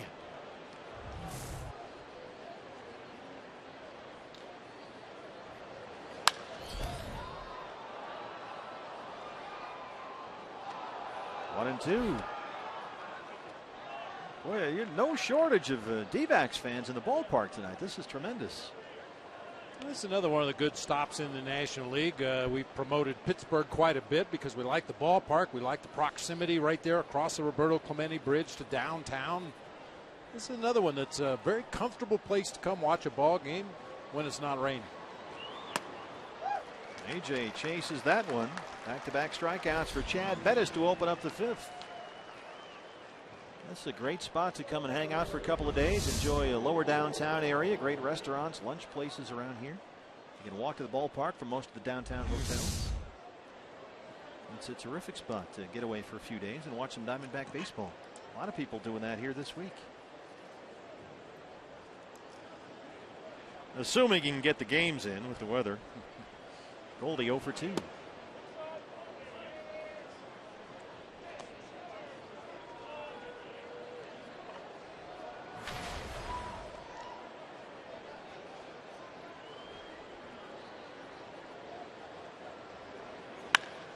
Oh, this is smashed to left center field. That one gets down, and Barnes can't cut it off. Goldie's on the run. He'll play it off the wall. It's a 2-out double for Goldie. That's number 30 on the year.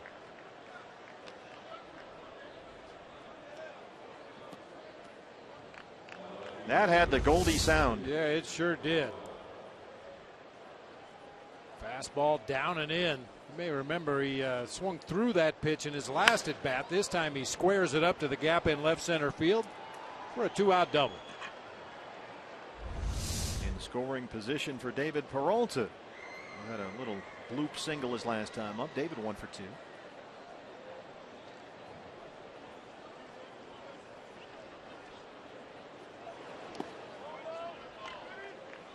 He did not go. Mike Everett, crew chief, down at third. Peralta 20 RBIs in his last 23 games. 70 on the year. And is the best hitter in baseball with runners in scoring position and 2 outs. Peralta batting .466. Yikes. Crisp and 2 outs. Number 1 in MLB. Get down, and it will get down. There's another one. Here comes Goldie. Peralta going to stop at first with the RBI single, and it's 4-1 Diamondbacks. Peralta 2 for 3.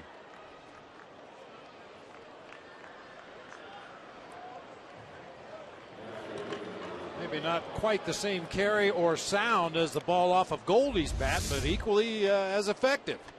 Got jammed a little bit, but muscles it out there into shallow right center field with 2 outs in the inning. Goldie's off on contact, and he'll score easily. With the 4th Diamondback run, now 9 hits for the D-backs. Here's Wellington Castillo.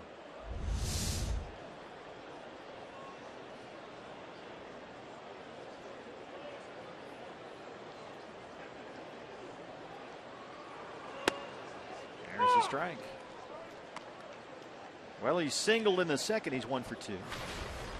He's now hit safely in 5 straight and 8 of his last 9. Goldie doing Goldie things. Spotted another one here. We'll show you in just a moment. You don't miss much, I'll say that. Well, with 2 outs in the inning and David Peralta gets the base hit. Now, there was some question. Maybe David would try to go to 2. Look at Goldie sprinting across home plate. There wasn't even remotely a chance they were going to throw him out at home plate, but they might throw for Peralta at second base. And if he's tagged before Goldie's on the plate, the run does not count. So Paul Goldschmidt doing the right thing, just busting it down that third baseline to make sure he scored. Wellington Castillo pulls it foul, just in case Peralta got himself hung up. Yeah, you know, David takes too big of a turnaround first or tries to stretch that single into a double. If they tag him out on the bases before Goldie scores, the run doesn't count. And David looked like he had thoughts about going for second base. Took a big turn. I saw the Cubs lose a run like that. Starlin Castro was the runner at second base with 2 outs and a base hit, and he was Cadillacing around third base and blowing kisses to people in the stands, and the runner that hit the ball tried to go to second. They tagged him out before Castro could get on the plate. Well, Chad Bettis got strikeouts of Inciarte and Pollock to open up this inning, but 3 straight 2-out hits. Have a run in, 2 on now for Jake Lamb. And the Rockies bullpen will start to limber up a bit.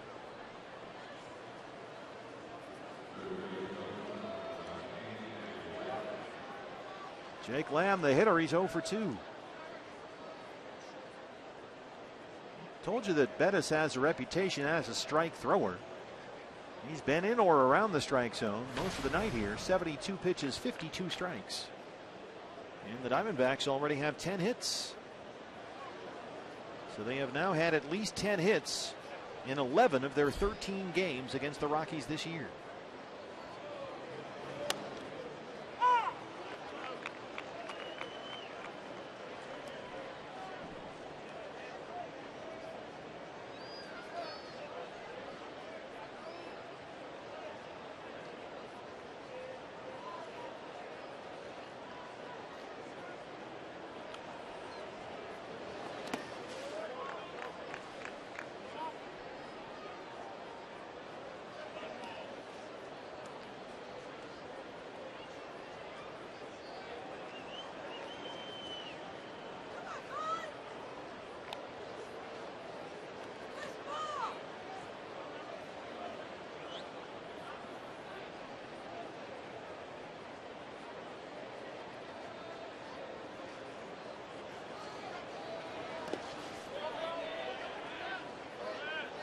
It's been pointed out to me, Bob, and I hesitate to bring this up, but I feel like I have no choice. A lot of pressure from the truck. That the Diamondbacks are continually here with their 10 hits, driving the bus against a guy named Bettis. Oh. For you Steeler fans out there. Mitch Riggin, ladies and gentlemen.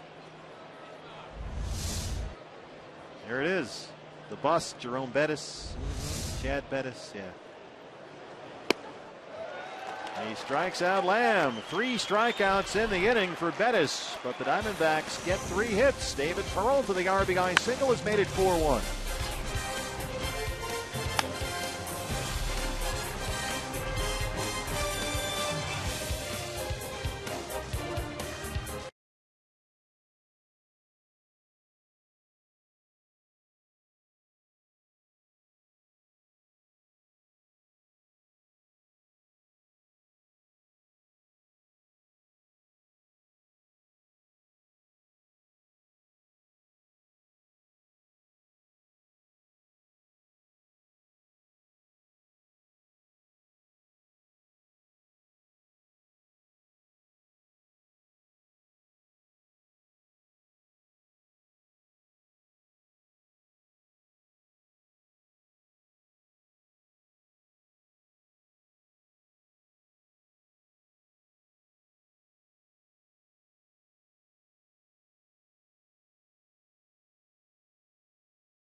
Look, now with a baby on the way, it could be any day, could be any time. It is much easier, of course, to be in Phoenix and hop in the car rather than be on the road and get on that plane, but hopefully that will go smoothly. But I asked Chip about, how it will affect everything. Of course, reinforcements on the way with September call-ups. I also asked him about the catching situation tomorrow in particular, and it sounds like, Oscar Hernandez could get a start. Jared Saltalamacchia could end up at first base when Paul Goldschmidt is taking paternity leave. But another thing Chip mentioned, kind of having fun with it the other day, he said he thinks that in the media we should come up with a baby pool, guys, and we might be a little late on this, but maybe we should work on that. I vote for the off day. Yeah, Thursday. That would be a good one. If That's Amy can hold, Amy, can you hold out till Thursday? Charlie Blackmon.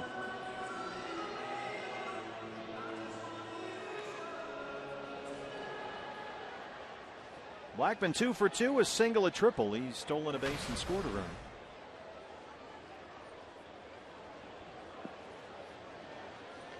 His triple, his last at bat, was his 7th of the year. That puts him one off the league lead, which is shared by David Peralta and D. Gordon.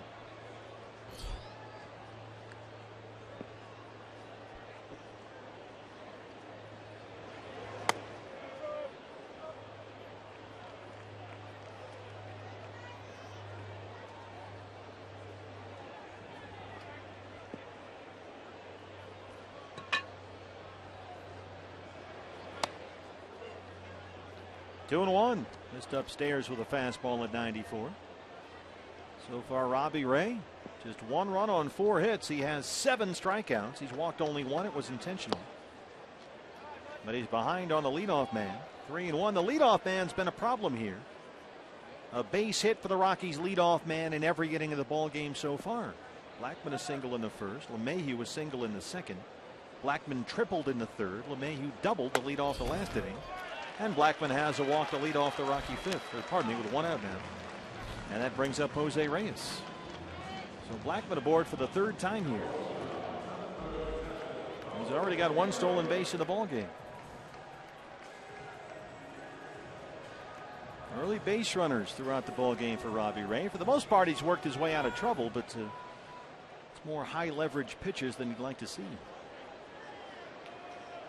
And 3 stolen bases in the ball game already for the Rockies. Makes you wonder if they haven't picked up something in Robbie Ray's delivery, allowing them to get jumps over there at first base.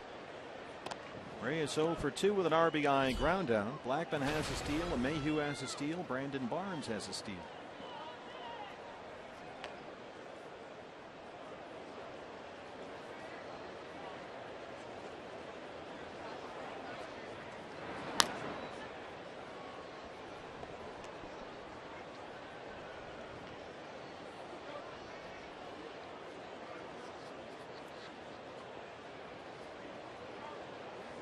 Blackmon's stolen base in the first was his 36th of the year.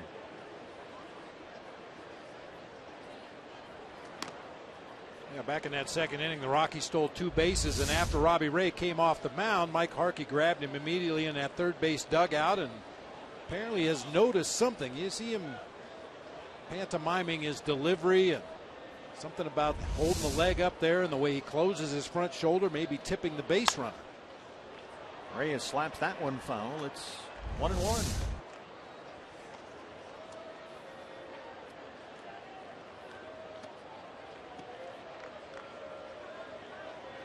I mean, those are the things that Dave McKay looks for in opposing pitchers. If you're doing something different on your delivery to home plate than you do on your pickoff move to first base, it's very easy for a first base coach like Eric Young, guy that stole a ton of bases during his career, or Dave McKay, who does that for a living. They look for the differences in the delivery to home plate as opposed to the pickoff move. EY Sr. down there at first for the Rockies.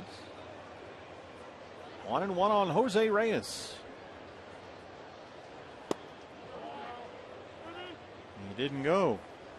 Tim Timmons down there.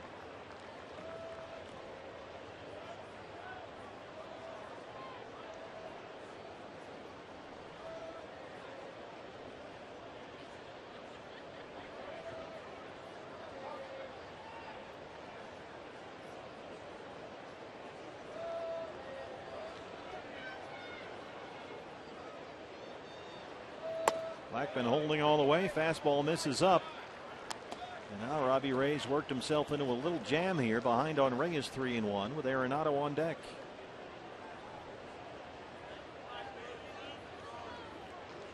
Getting behind in counts.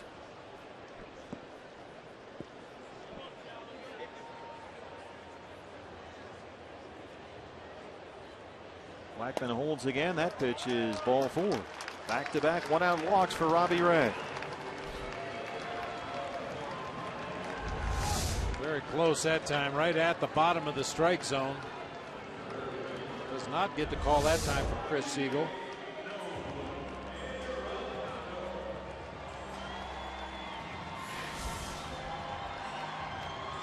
Excellent speed on the bases. Blackman at second and Reyes at first. One out for Arenado, who's 0 for 2.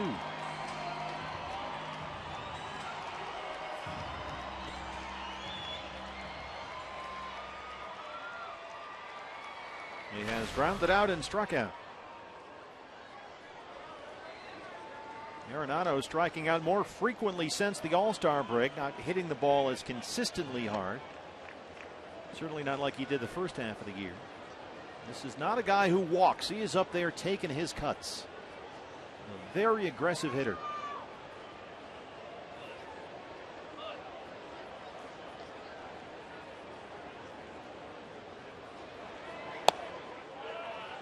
He looks at ball 1. Well, if it's at all possible to be more aggressive, he is so with runners in scoring position. I mean, he always wants to swing that bat. Allergic to the base on balls, but especially with runners in scoring position, he is going to swing that bat. One of these guys that hunts RBIs. Second in the National League at RBIs behind Goldie. Well, Arenado says that he wishes he walked more, but at the same time he feels like if he gets caught up in that, the walks and the on-base percentage and the money ball stuff, then he's going to lose his aggression up there and lose who he feels like he is as a baseball player. Well, you can tell just by his setup in that right-handed batter's box. Watch him as he's waiting on Robbie Ray. His feet are moving, pumping that bat. Just can't wait for that pitcher to let the ball go.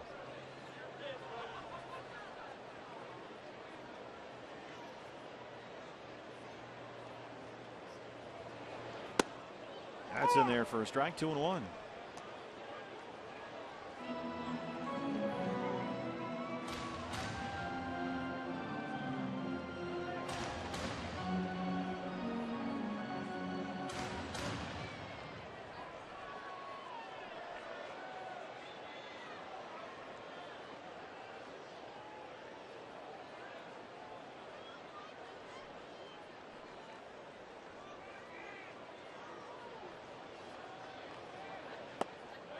Missed inside. Another 3-ball count. He has walked the last 2. He's behind on Arenado, 3-1.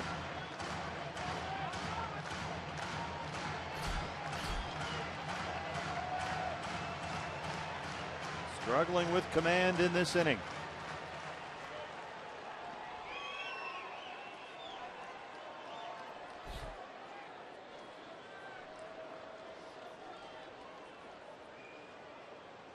Three and 1 to Arenado with Gonzalez on deck.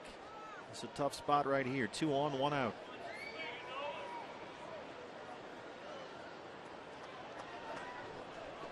Bullpen quiet.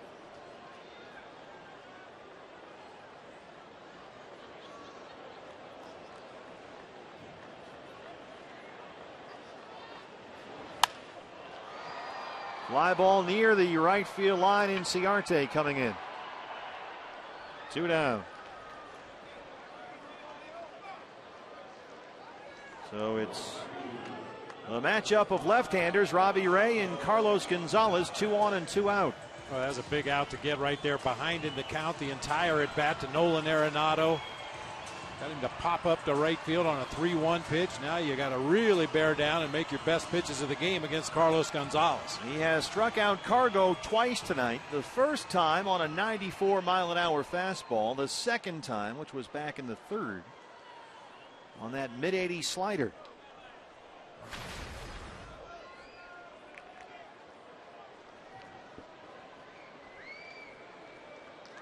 Gonzalez with 37 RBIs in 38 games in the second half of the year. 2 on and 2 out.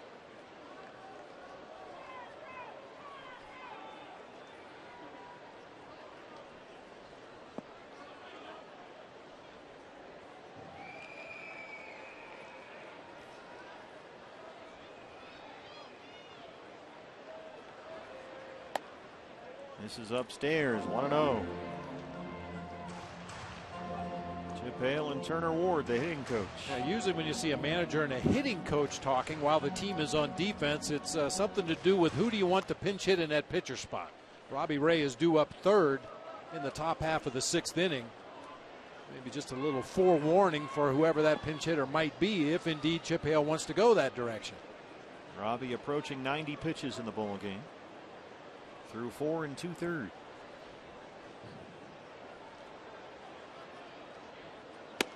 Big cargo cut at that fastball, and it's 1-1.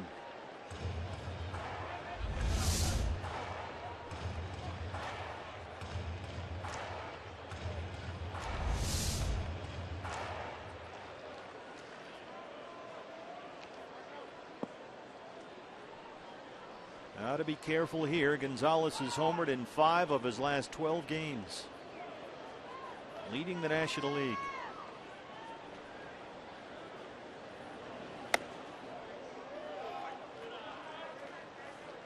Two balls and a strike.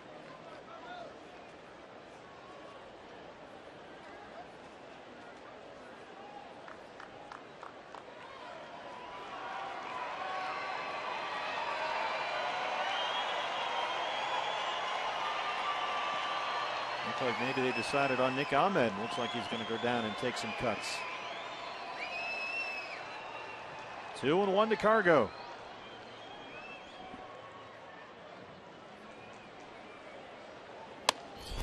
Lays off.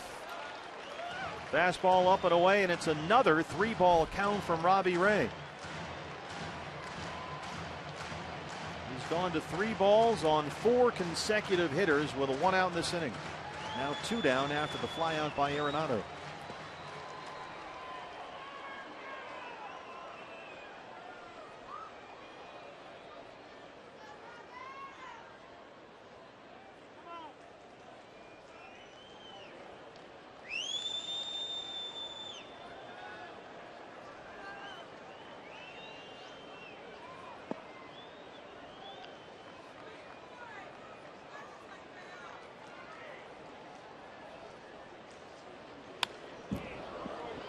Three and two.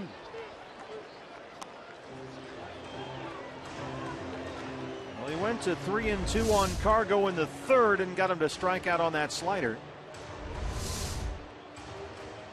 Now at 90 pitches, only 49 of them strikes. He's got Cargo again, 3-2 and 2 outs.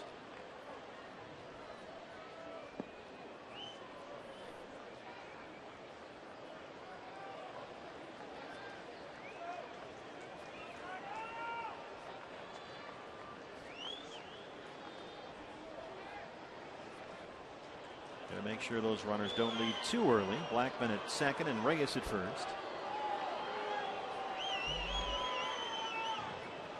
And with Reyes' speed, anything in a gap here will score 2 with 2 outs.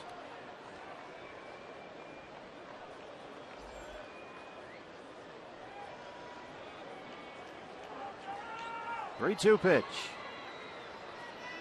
Runners go. Ground ball into the shift. Goslin was over there, shaded toward the first base bag, and Robbie Ray, a pair of 1-out walks, avoids trouble, keeps it a 4-1 ball game after 5.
Valley Honda dealers, where you'll get more standard features for less money. CenturyLink, your link to what's next. And by Mix One, great taste, no face, available at local retailers. Oh, Union Station right here in lower downtown. Denver, Lodo as they call it. Great bookstore right there. The Tattered Cover. It's a must stop every time we get here. Great restaurants down that area. Phil Gosselin making his Diamondback debut will lead off the 6th against Chad Bettis. Diamondbacks about hit the Rockies 10-4. They lead it 4-1. And Gosselin starting at second base tonight, so far 0 for 2. 10 hits given up by Bettis is a new career high.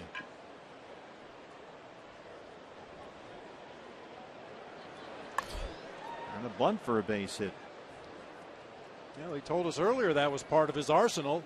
Offensively, he could play hit and run, he could bunt, whatever the team needs him to do, trying to find a way to get on base here. Activated from the 60-day DL earlier today. Suffered that fractured right thumb when he was with the Braves. That was back in the middle of May. Alan Webster went to AAA Reno to make room on the roster for Gosselin, who takes a big cut there and is down 0-2.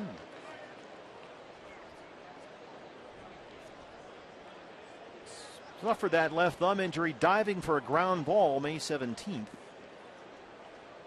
Small piece of bone attached to a tendon separated from the main bone in the hand or the thumb. And a long, painful rehab for Gosselin, who finally got back to the big leagues here the last day of August. And judging from his rehab numbers, he's fully recovered. We talk about the hand and wrist injuries and how usually it takes a little longer than you anticipate to come back. But given the numbers he was able to put up in his rehab assignment, I'd say he's swinging the bat okay.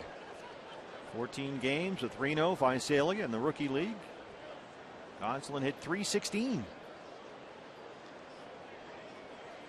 5 doubles, couple of homers, 11 RBIs. Gosselin rolls it the other way for LeMahieu. The Gold Glover has it. One away. Goldie came back from his hand injury, no problem. I'm sure by now most fans have heard about the Jake Arrieta no-hitter last night. Pitching against the Dodgers. Kiki Hernandez, a hard hit ball right at Starlin Castro at second base. He could only knock it down. That was ruled an error. Tonight, Chris Owings, almost the exact same play, gets through DJ LeMahieu into right field. That one was ruled a base hit. Of course, there was some controversy last night. That error kept the no-hitter going. Yeah. Or the error, the scoring decision anyway. But CO's ball that short hop LeMahieu was 102 miles an hour coming off the bat on that short hop. Even for a Gold Glover, that's a tough play. You got an opinion on the Arrieta scoring decision there? You want to see it again? Without seeing it live, I mean, obviously we saw Chris Owings' ball hit the second base and it was scalded. Yeah. Even on TV last night, I didn't think the ball was hit that hard. It just looked like Castro misplayed it up into his midsection. It got far enough away that Hernandez was able to reach base. Well, in a no-hitter like that, that scoring decision obviously became one of the big storylines of the ball game, and the official scorer talked to the media afterwards, said he was comfortable with his decision, went and looked at it on the video a couple of times, in fact, and decided that he had made the right call. Looked like it was hit sort of hard. Yeah, well. It's a no-hitter anyway. Good and for then, of Jake course, Arrieta. who had to do Jake Arrieta at the post-game news conference wearing pajamas because, Joe Madden does that stuff where they all dress up on road trips. Everybody had to have a onesie. And so Arrieta had his onesie pajamas on for his post-no-hitter news conference. Late night flight back to Chicago after that ball game in L.A. last night, so he just let the guys wear their jammies on the plane. Owings drops that down the left field line. Barnes over to cut it off. CO on the run. Will head for second. And he's in there. Chris Owings, 3 for 3, his 23rd double.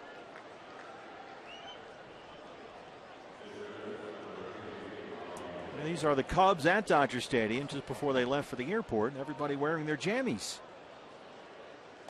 Joe Madden actually, I think he had Top Gun pajamas on. That's him in the middle, wearing the green ones. Mm-hmm. He had like a Maverick flight suit. A lot of Superman and Batman ones in there.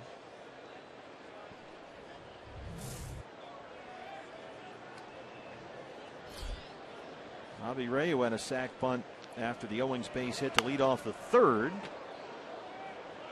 And try and move him along here with a 1 out in the 6th.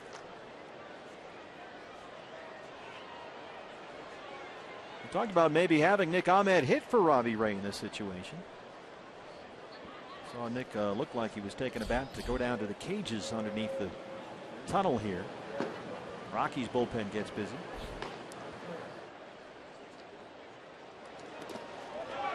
It gets behind Hundley. He can't find it. He still can't find it. Hundley did 2 complete revolutions trying to find that baseball. Owings took a big turn coming around third, but Hundley finally located the baseball. A lot of foul territory here at Coors Field. This one gets underneath and rolls to the backstop. The umpire was screening Nick Hundley, so as he spun around the first time, the ball was directly behind the umpire, and Nick just didn't see it. So he spins around a second time, and only then does he realize the ball's all the way to the backstop.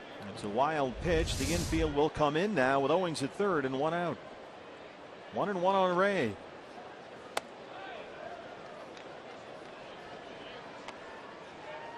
So now you had Robbie up there before trying to bunt. Now you just try and hope you can slap one through somehow.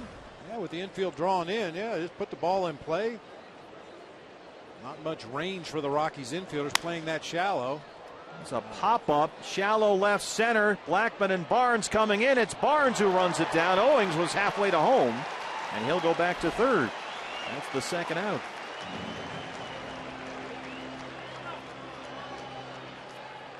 CO halfway to the plate just in case Barnes didn't get there. Barnes was really the only guy that could get to that ball because Jose Reyes didn't go after it. He just kind of glided out there into shallow left field from his drawn in position. Was looking at Barnes the entire time to make the play. Owings at third, 2 outs now. Ender Inciarte, an RBI single in the third. He's 1 for 3.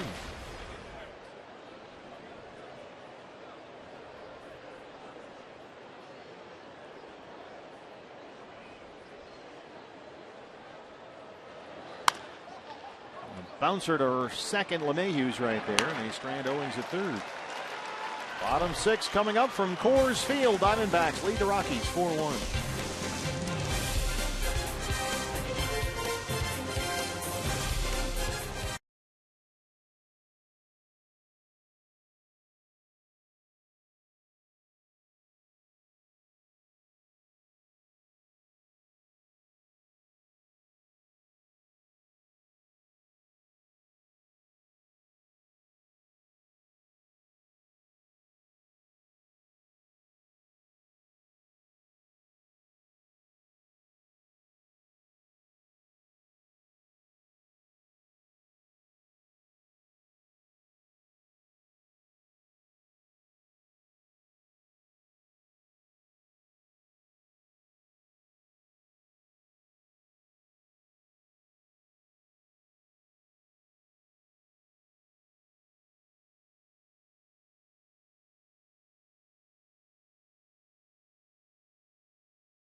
Everyone has been waiting for. Jim Harbaugh makes his Michigan coaching debut. The former Wolverines quarterback now running the maize and blue. His debut comes against Utah, the season's biggest opener, and the only place you can see it is on Fox Sports 1 and streaming live on Fox Sports Go. Coverage starts Thursday, 4 o'clock, sponsored by Geico. Lower downtown Denver Lodo. Diamondback fans here watching their ball club lead the Rockies 4-1. Robbie Ray back out there for the 6th. And DJ LeMahieu, who is 2 for 2, will lead it off. And the leadoff man has reached against Robbie Ray for the Rockies in 4 of the last 5 innings. Twice it's been LeMahieu, a single and a double. Need to avoid the early base runner here. Try and squeeze one more inning out of Robbie, who's just over 90 pitches. 1-1. Diamondback bullpen is busy now. Looks like Randall Delgado is throwing down there. Here's Randall.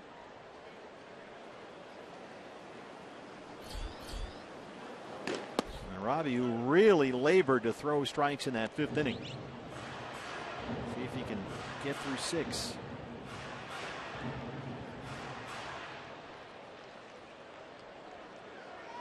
Went to 3 ball counts on 4 consecutive hitters in that last inning. There's a strike, 2-2.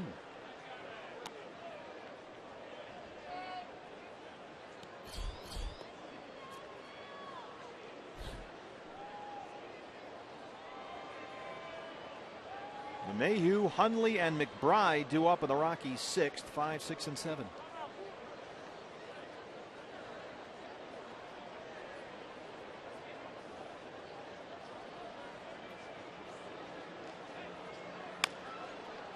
That is a fair ball at 3rd for Lamb. Good start for Robbie Ray. Hey fans, as promised, it's the Data Strong fan photo of the ball game. Tweet your strongest fan photo to Wazy Data Strong for your chance to be featured at a Diamondback broadcast brought to you by T-Mobile. Debbie, the big winner tonight. Baxter's really the big winner. Well, you get Baxter in there, you got a good shot. D-backs fans all over the ballpark. Oh, pardon me. Hundley 0 for 2.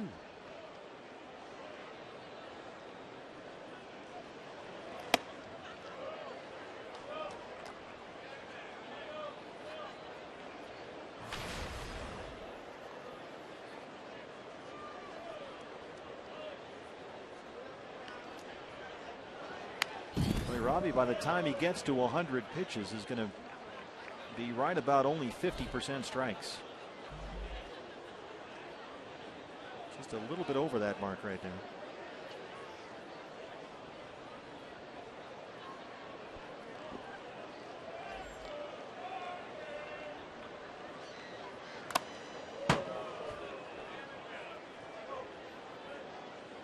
That didn't sound like it felt good. Turned his mask sideways. And his only reaction was to reach back for another baseball. Just give me another one. He just kind of sits there. All right, give me a ball. I'm fine.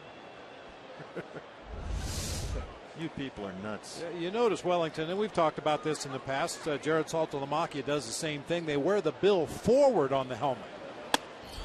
There's the strikeout. 96-mile-an-hour fastball right by Hundley. That's 8 strikeouts for Robbie Ray.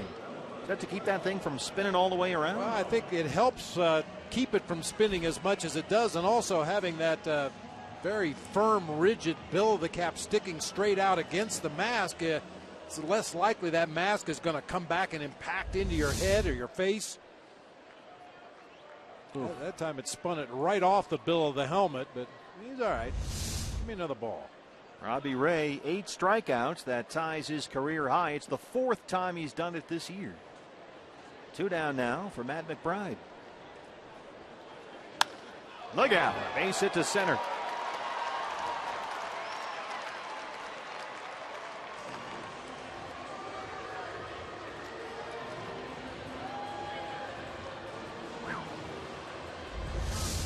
Robbie Ray very agile out there, just ducks underneath that one. That is the wisest plan of attack on this one.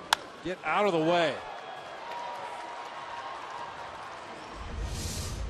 So now with McBride at first and 2 outs, he'll work to Brandon Barnes, who has walked and struck out.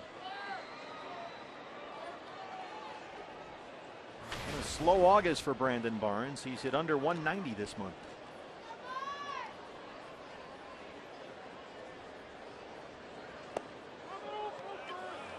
Hit him in the foot.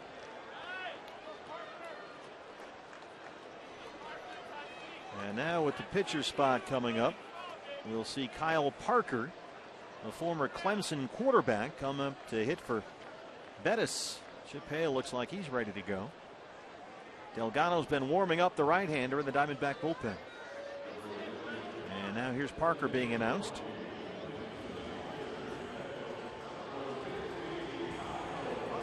And Chip Hale looks like he's going to go get Robbie Ray. That's it for Robbie.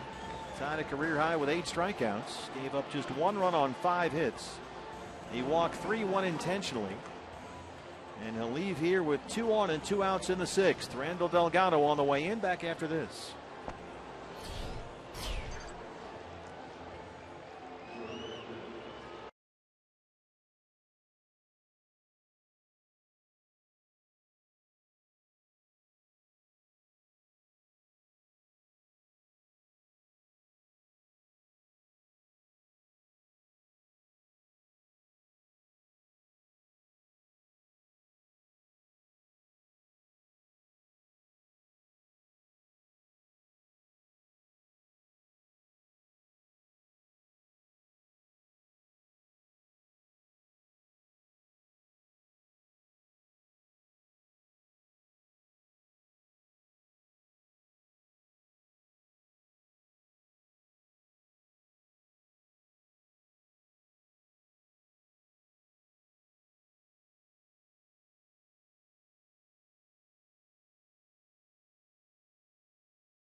Is brought to you in part by Card Power from Arizona Federal Credit Union.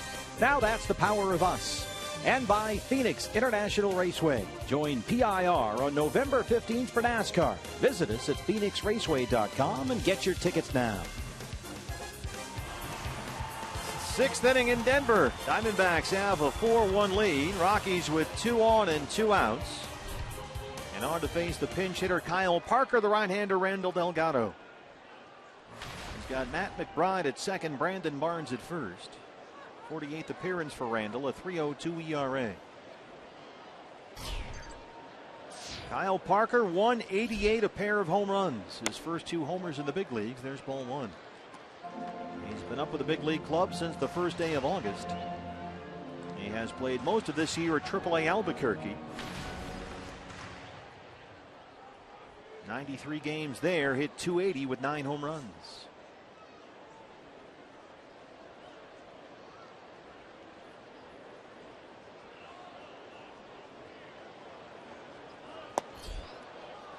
Parker 0 for 13 on the recently completed road trip. It's a tough adjustment this time of year. We're going to see pretty much everybody call up roster reinforcements after tomorrow. Some of those guys used to playing every day, getting 4 or 5 at bats every day, and suddenly you get to the big leagues and you might sit for 2 weeks without swinging a bat. Oscar Hernandez in that situation. Special circumstances, being a Rule 5 pick. Parker was a very highly coveted athlete in the draft 5 years ago. Played quarterback at Clemson, a first-round pick. That's in there for a strike. Fastball, 1-2. This is a role in which Randall has excelled for the most part this year. They've needed somebody to get big outs in just these types of situations, and he's been the man.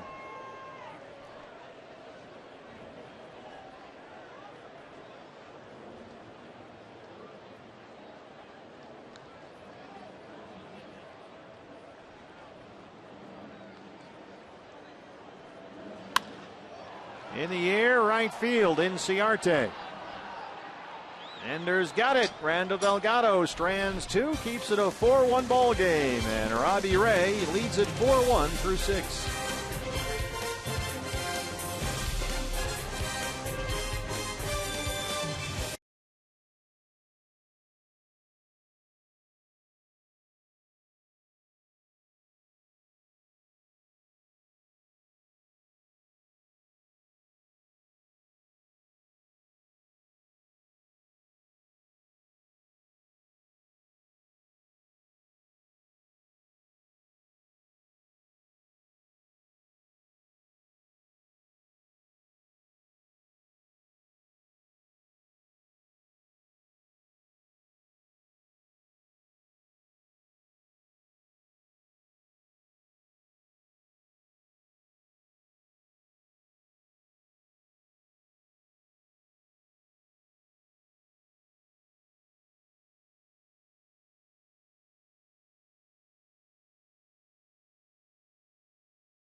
Wearing this earlier today, and now the freight train is in the form of a T-shirt. What do you think about it?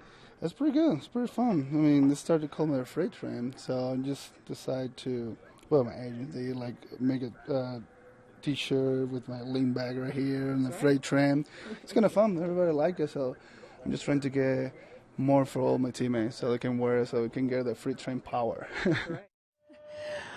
And they like wearing it. It is the craze that is sweeping the clubhouse, the freight train with the lean back and the freight train power. Steve, of course, it's your call that started it all. He said he loves it. I said, do you feel like a freight train when you run around the bases? He said, I absolutely do. I'm not going to stop when I'm out there. So he said that a shirt is coming your way, both nice. of you guys. And so got to hold him to that. Chip Hale wants one, too. He said there should be one on my desk. So pretty creative. Nice job. A.J. Pollock leads off the Diamondbacks 7th against the new pitcher for the Rockies. This is the right-hander, Gonzalez Ederman.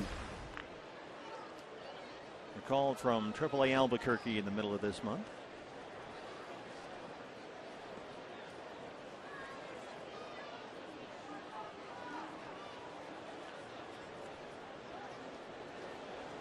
AJ's had a good night, a single and a 2-run homer, his 14th of the year. But he's down here 0-2.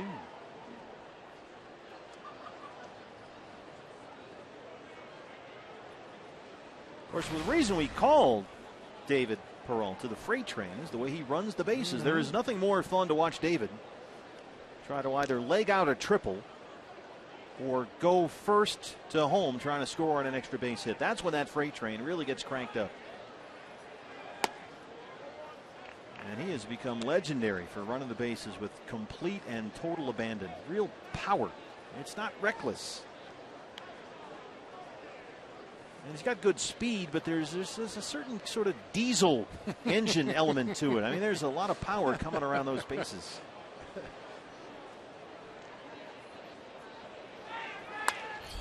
Yeah, you get the feeling that Goldie could jump on his back and he'd still carry him around the bases. He'd find a way. And it probably wouldn't slow him down either. Get on the track. Look out for the freight train. He did a nice job on the design of those T-shirts, because you notice the silhouette of David is doing the famous Peralta lean that he always does. Gar Inez, batting stance guy, picked up on that. He does a great David Peralta. Pollock grounds out to open up the 7th. This is the freight train. Now he sees it. Okay, it's in the gap. It gets down, and let's get that thing on the tracks. And now the freight train is going and heading for third.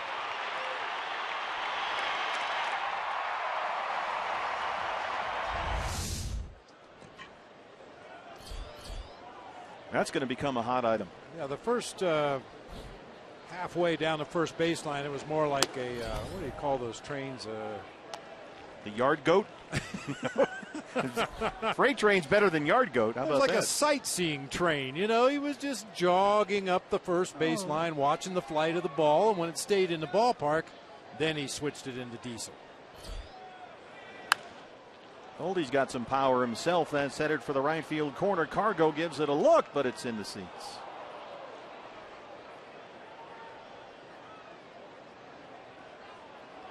I remember the story that Kevin Towers used to tell. David Peralta was not in big league camp last year. Nobody knew who he was. He was in minor league camp. He was playing in a game, and Kevin Towers, the former GM, was in the seats and watching spring training, and noticed how David ran the bases, and he asked one of the scouts, does he always run the bases that way? And the answer was, well, I can tell you this, he always runs the bases that hard. And that's really the first time that Peralta got on the radar of the front office here. And he's run the bases just that way every time since he's been here.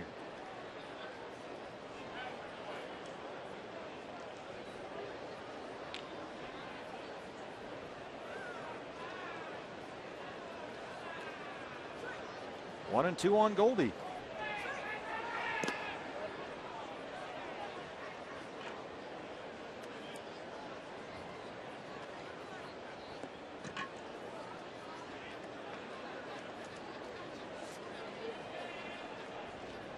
Goldie doubled and scored his last time up, 1 for 3.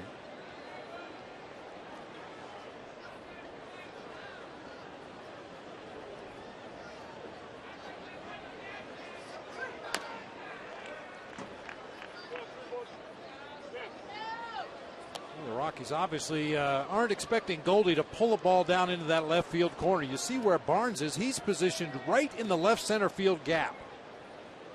And then Charlie Blackmon in center field is several steps over into the right center field gap. Gonzalez playing straight away in right field. Apparently they've seen enough of Goldie hitting that ball to the opposite field. They're willing to give him that left field corner. Missed up and in at 95, and it's a full count, 3-2. Goldie, a .292 lifetime hitter in this ballpark. He's got 4 home runs at Coors Field.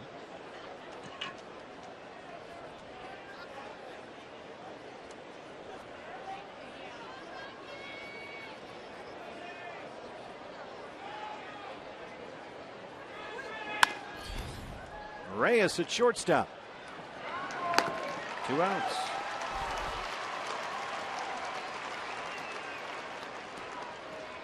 Well, here is the freight train, and he's had another good night. 2 for 3, a couple of singles, and RBI. And Walt Weiss going to go to his left-hander here. That's going to be it for Gonzalez Adermen, who the Rockies acquired on waivers from the Cubs last month.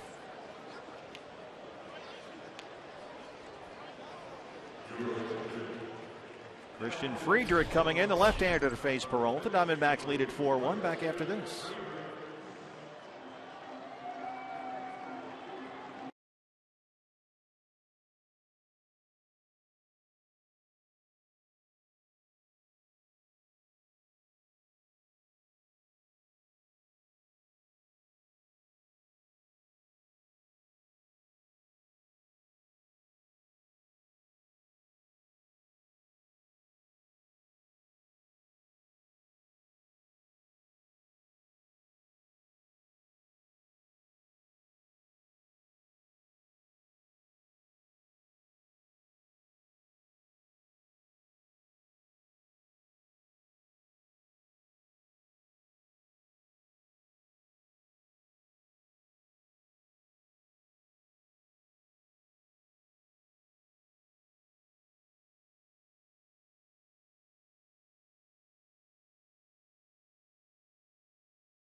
with David Peralta coming up. Walt Weiss goes to his left-hander, Christian Friedrich, who leads the Rockies with 56 appearances, a 5.37 ERA. Now, there was a time this would have bothered David Peralta to the point where Chip Hale would have to think about hitting for him. Amazing, isn't it? Yeah, but not anymore. Peralta coming off a 3-hit game yesterday against Oakland. Had a 4-hit game earlier on the homestand against St. Louis. He's 2 for 3 tonight.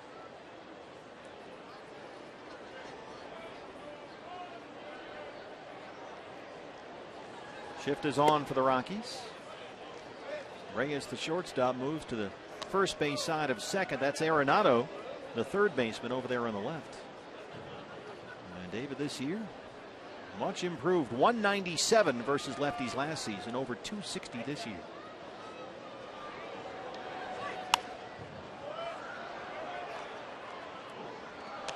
Everybody on board the freight train. It's leaving the station, and here we go. Now this is full speed ahead here. Get that diesel cranked up into third.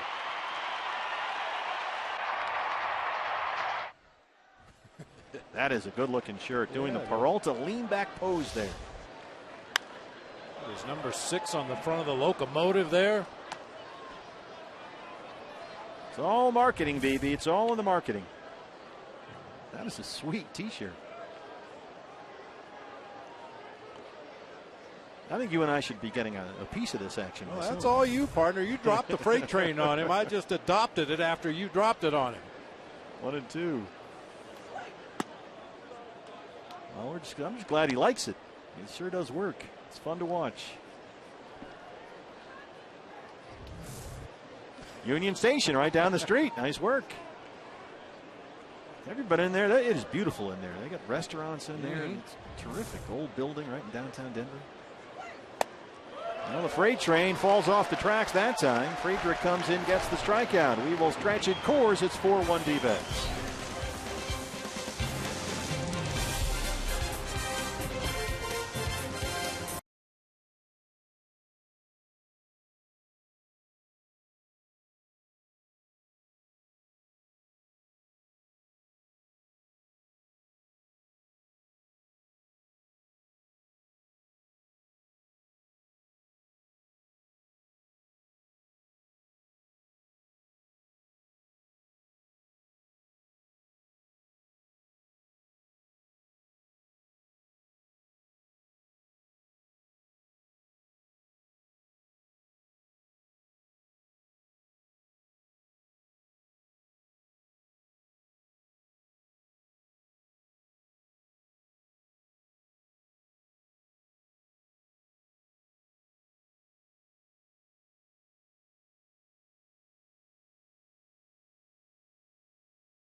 That was the Cox Gig Life high-speed highlights. Our Gila River game summary. Randall Delgado back out there to work the home half of the seventh. Diamondbacks with 3 in the third.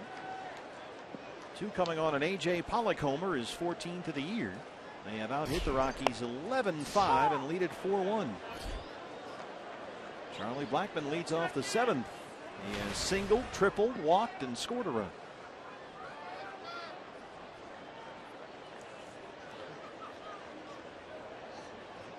Randall Delgado got a big out there to win the 6th inning. Got Kyle Parker, the pinch hitter, to fly out, strand 2 base runners. And Randall, in the second half of the year, has appeared in 12 games. He's only given up 4 earned runs, but all 4 came in one game at Cincinnati. That was the game in which he started. He has been very dependable coming out of the bullpen, but here's Blackmon, shoots it the other way. He's got a single and a triple. Now he's got a double. So Charlie Blackmon aboard for the 4th time. He's a homer shy of the cycle.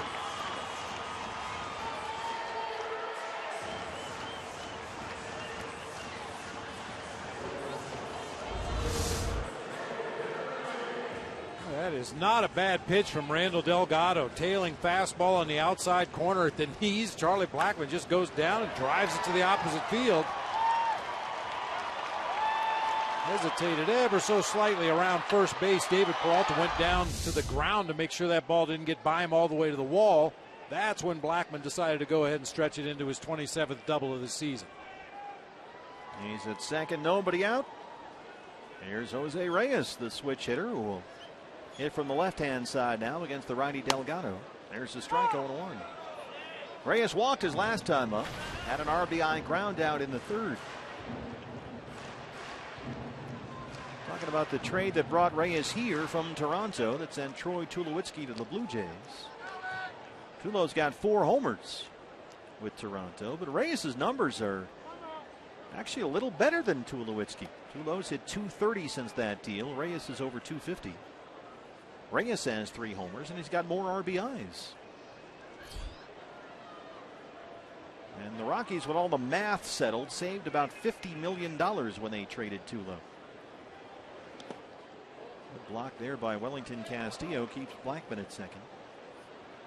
And of course that left a big hole at shortstop. And so Reyes in one sense has kind of been left holding the bag for the Rockies' personnel sins, filling a void at the position while they try to figure out what to do. He might be the answer here.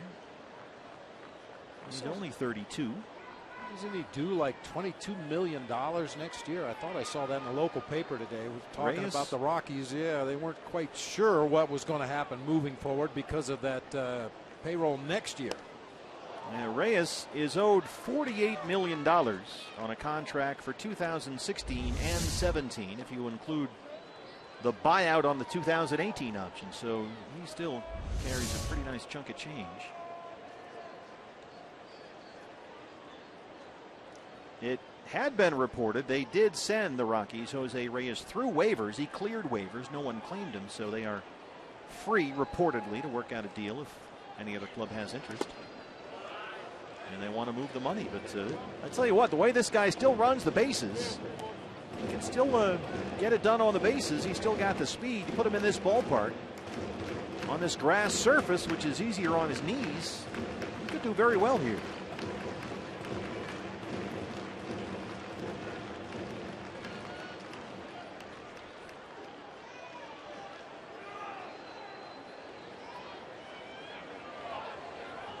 Two and two.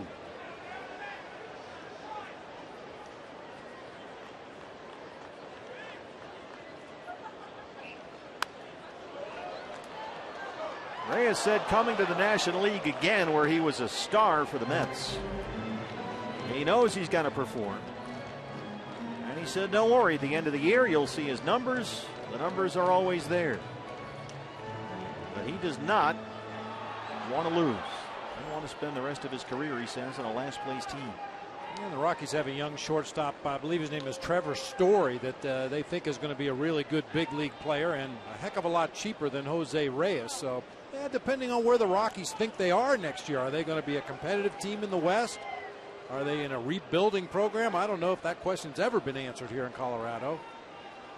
But if they are indeed in a rebuilding program and have a young shortstop they like, it wouldn't surprise me to see Reyes move on. Well, he was at one time one of baseball's most exciting players, a four-time All-Star with the Mets, led the majors in stolen bases 3 years in a row, won a batting title 4 years ago. Well, Apparently Ichiro has more stolen bases among active players.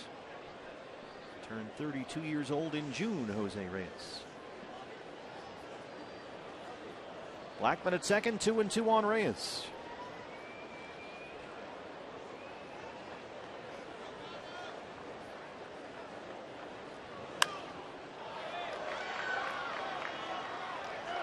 Reyes about 40 points better from the left-hand side. Switch hitter. And he's proving a tough out here for Randall Delgado.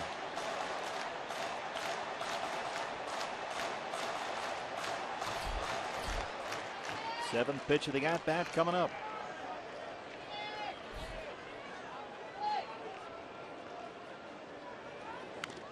Just does get a piece.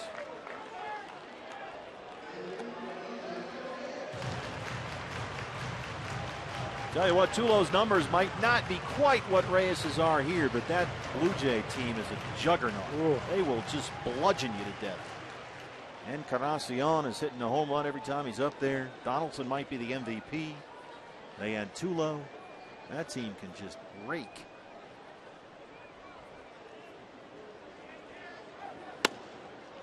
Didn't get the call there from Chris Siegel, and it's full 3-2.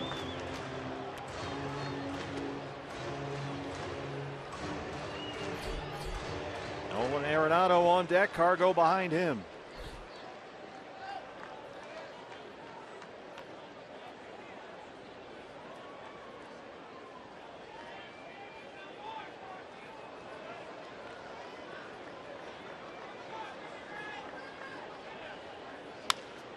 On the ground to first, Goldie has it. Blackman in at third. That's the first out. Take a look at our State Farm report of the ball game. Todd Glazeman, those Reno Aces. This is a second or third time we've seen Todd over the last week or so. He's got an 11-game hit streak. Hitting over 500 in those 11 games. 21 for 41 with 13 extra base hits in 11 ball games. Mike Harkey to the mound.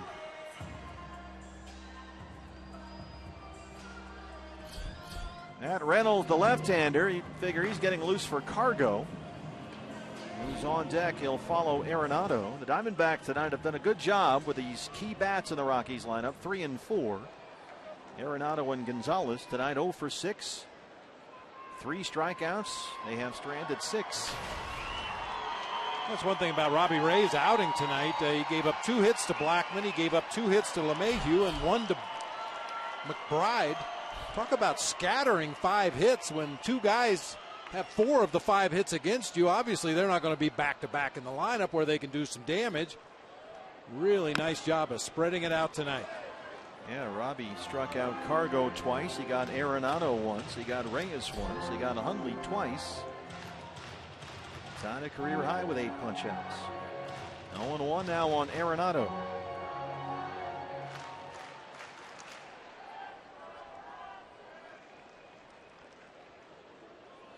Down there with Stu Cole at third, Charlie Blackman. 0-2. There's Arenado. We're just talking about this his last time up. He is up there trying to drive in runs. He's not interested in walks, bases on balls. He's up there to hunt RBI. As a matter of fact, that last at bat when he ended up flying to right field on a 3-1 pitch was one of the more patient at bats we've seen from Nolan Arenado. Right. Usually it's 2, maybe 3 pitches, and he is either on base or back in the dugout.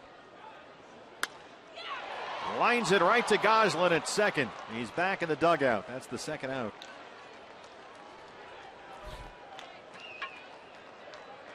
Phil Goslin in his Diamondback debut, starting at second tonight.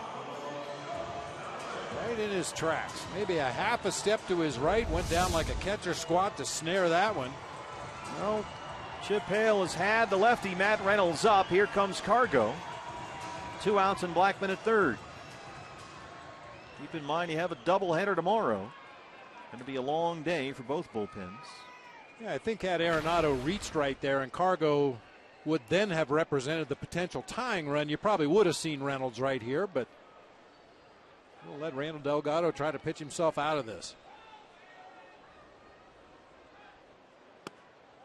Ball 1.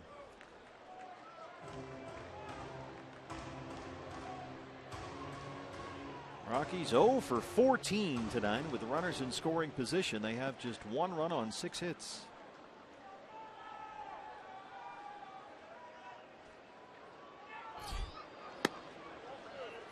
They don't want to get too far behind here, especially against this guy. What a July he had. He was National League Player of the Month in July. These numbers are insane. You can see a little bit of a dip in August. There was almost nowhere to go but down. 386 in July. 11 homers and 24 RBIs in 23 games. Let's follow that up with 10 homers this month. Delgado not taking any chances here. Everything down and away to Cargo. He's behind 3-0. LeMahieu, the right-hand hitter, on deck.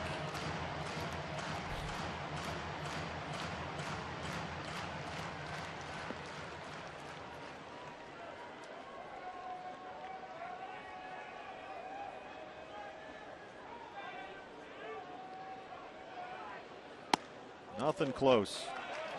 4-pitch walk to Cargo. Not taking any chances. They'll work to LeMahieu with 2 down. Does bring the tying run to the plate.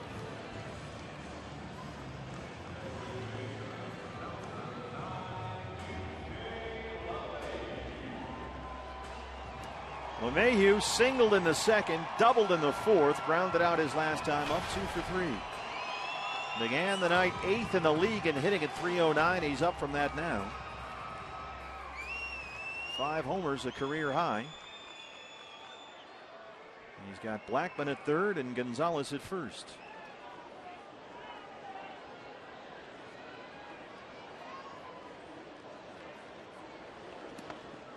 Nice stop, Wellington Castillo. Man, ball hit way out in front of home plate that time. Runner at third base. That saved a run. Saved 90 feet for the runner at first. Walt Weiss, the Rocky skipper, says he loves it when LeMahieu comes to the plate with guys in scoring position. Great approach, gap power. He says it seems like he always gives you a good at bat. This guy's a tough out.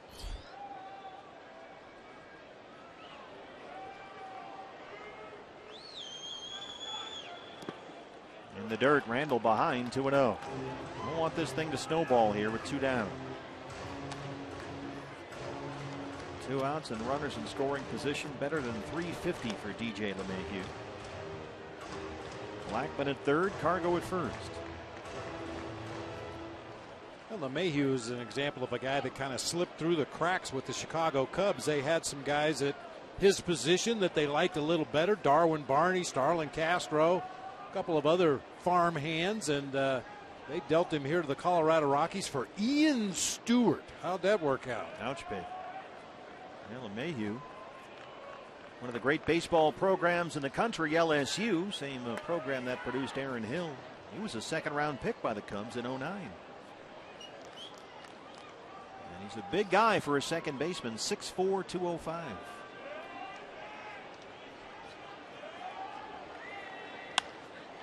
Along the right field line, Ender Inciarte. And Randall Delgado gets the job done. He pitched around Cargo. He got LeMahieu to fly out, and he keeps it a 4-1 Diamondback lead.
The first game of the doubleheader here tomorrow. It's a split doubleheader. Diamondback Live broadcast starts at noon back home in the great state of Arizona. Second game is a 5:40 start. And that's Ruby De La Rosa, both games for you right here on Fox Sports Arizona. Set for the 8th inning here in downtown Denver. Steve Berthune, Bob Brenly, and Jody Jackson with you. Diamondbacks lead the Rockies 4-1. Simon Castro, the right-hander, is the new pitcher for Colorado. Just brought up from AAA Albuquerque about a week ago. And his first big league win Wednesday in Atlanta. Worked a scoreless 6th, couple of walks. This is a Tommy John guy who used to be with the White Sox. Just his 3rd appearance. Wellington Castillo, Jake Lamb, Phil Goslin. The scheduled hitters 5, 6, and 7 in the Arizona 8th. Beef Wellington, a pair of singles tonight. He's 2 for 3.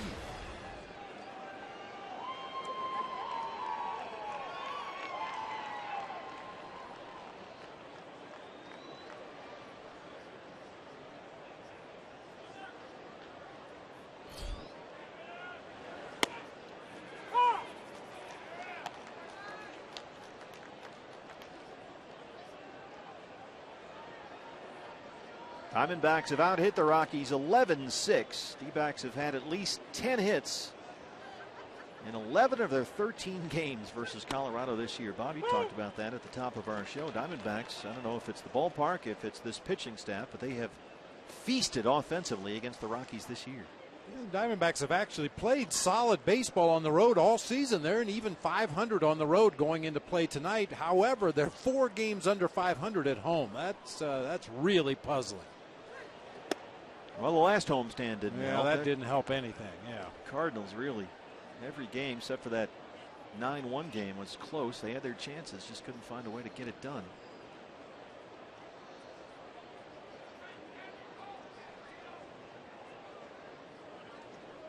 One and 2. Castillo strikes out, 1 down.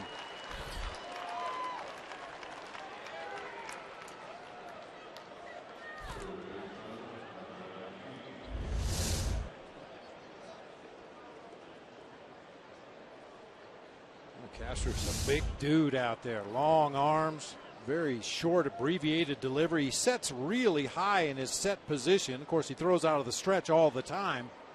Sets really high up in front of his face and then just kind of glides into his delivery. Not really a lot of moving parts to allow a hitter to get some rhythm in that box. Jake Lamb 0 for 3. Jake's had a tough night. He's hit into a double play and struck out. Simon Castro. It was with the White Sox 2 years ago.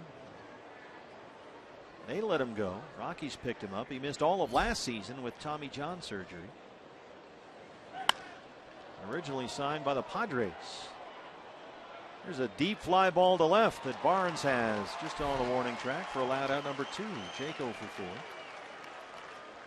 Well, it's time for Phil Goslin to get his first D-backs hit. He's 0 for 3. His D-back debut here tonight, starting at second base. Acquired from Atlanta June 20th, part of the trade that sent Bronson Arroyo and Touki Toussaint to the Braves. And Phil has been, for the most part, all summer long, sitting out with an injured thumb. He's been rehabbing the last 2 weeks, and now here he is. Broke his thumb in the middle of May, playing for Atlanta. Looking for that first Diamondbacks hit so he can get a beer shower after the game. I think that's what they still do when a guy gets his first hit as a member of the D-backs. They take him in the shower and spray him down with some suds. Well, being in Denver, you'd probably have to use one of those fancy microbrew deals. Yeah. You can't just get a 6-pack. It's got to be an IPA, right? Phil Goslin played baseball at the University of Virginia. He's a UVA Wahoo.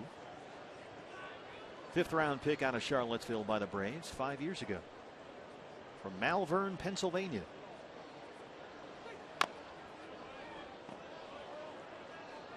He's got some size to him, too, for a second baseman, 6'1", 200.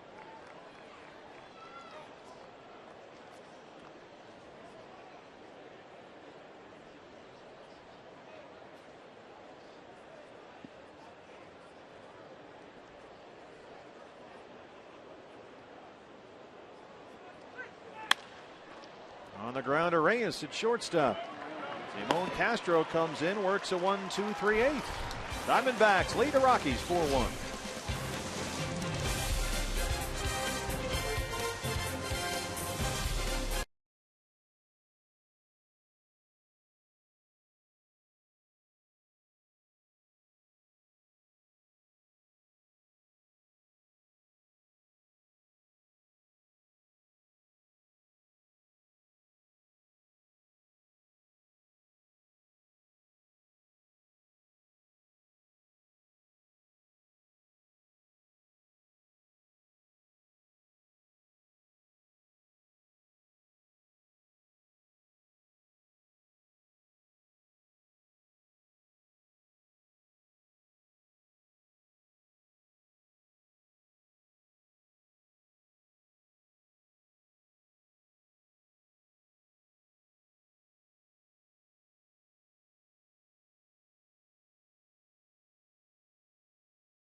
Baseball. At bat is up to the moment at any moment.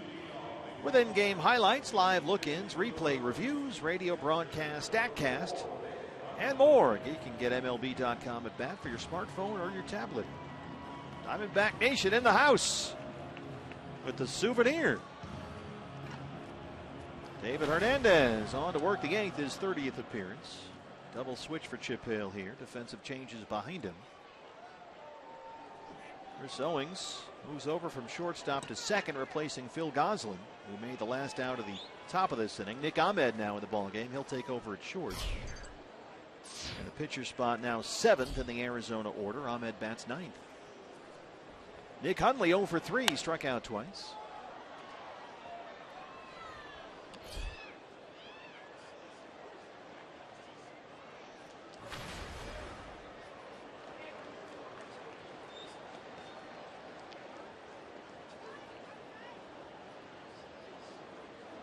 Long-time San Diego Padre Nick Hundley, played parts of 7 seasons there.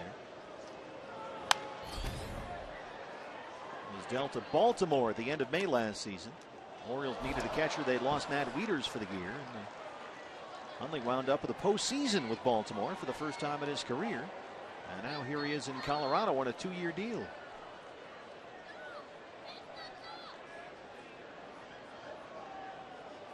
Played in the American League Division Series and the LCS with the Orioles last year.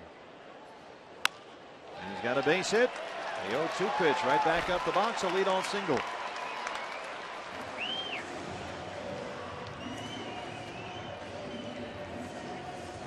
Oh, we have a moment here. Let's take a look at our Geico this day in Major League Baseball history. August 31st, 1990. How about this? Ken Griffey Sr. and Jr.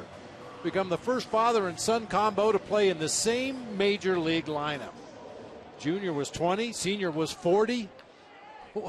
I can't even imagine what that must have felt like. And then they later had a game in which they both homered. They both homered, yeah. Well, leadoff man aboard for Matt McBride, who singled his last time up. He's 1 for 3. Just called up to the Rockies for the first time this year, August 12th. They DFA Drew Stubbs. He gets this up in the air to shallow left center, and A.J. Pollock makes a great diving catch. A.J. is there for the first out. A lot of room to cover out there. I mean, you have to respect the hitters that have power, and A.J. was playing very deep out there in center field, but man, did he close ground in a hurry that time. I thought sure that was going to get down for a base hit, but A.J. just would not give up on it.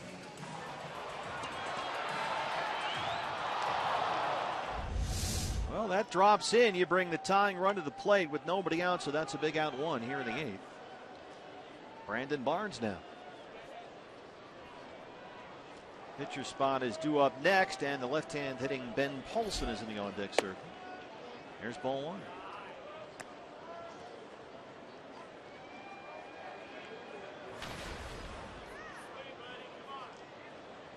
Matt Reynolds looks like is warming up again at the Diamondback bullpen, so should Barnes reach, Paulson would be the tying run. We likely see Reynolds there.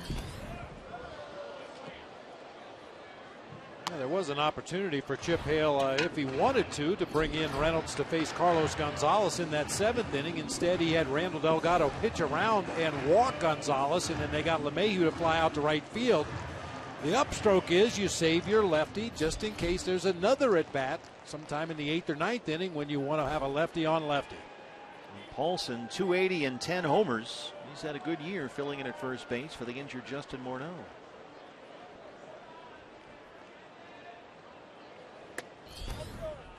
Hernandez misses. He's behind now, 2-1.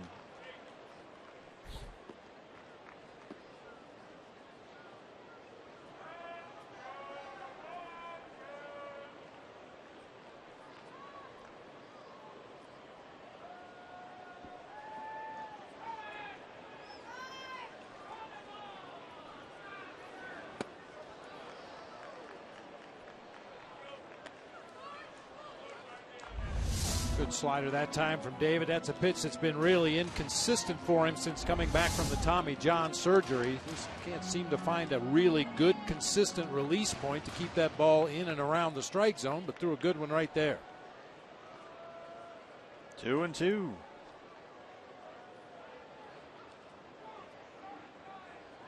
That was close down there at first. Hundley just back in time. And they're going to have a look, I think. Alan Campbell gives it a look in the Diamondback video room, perhaps. Chris Siegel out to brush off home plate. Barnes out of the box. Chip Hale waiting for the word.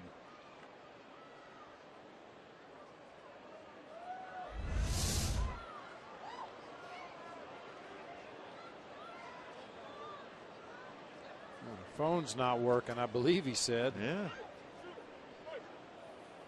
And so now Chris Siegel will call in crew chief Mike Everett from third. Here's another look from a different angle.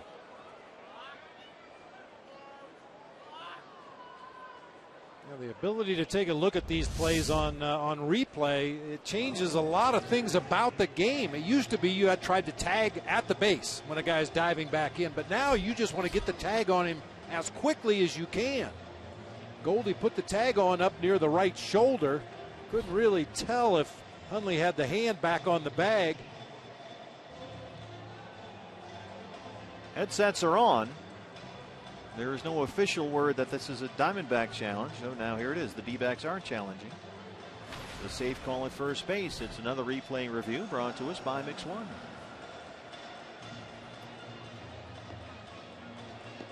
Well, it's a big out. If you can get it, you might as well take a shot, I guess. Up 4-1 in the 8th. Whether there's a definitive angle is another issue.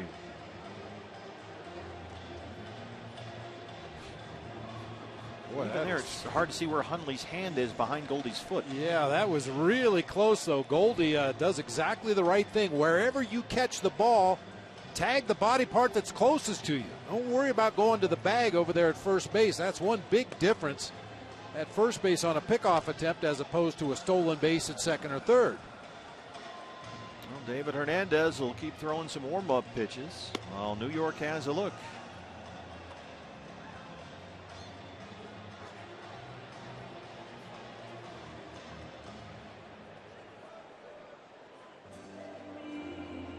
So after Hundley got back, Goldie kind of looked toward the Diamondback dugout and gave it sort of a 50-50 shrug.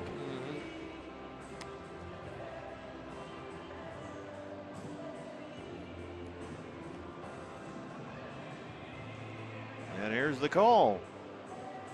He is out at first. Diamondbacks win the challenge. And Hundley, after a leadoff single, is picked off. That's the second out here in the 8th.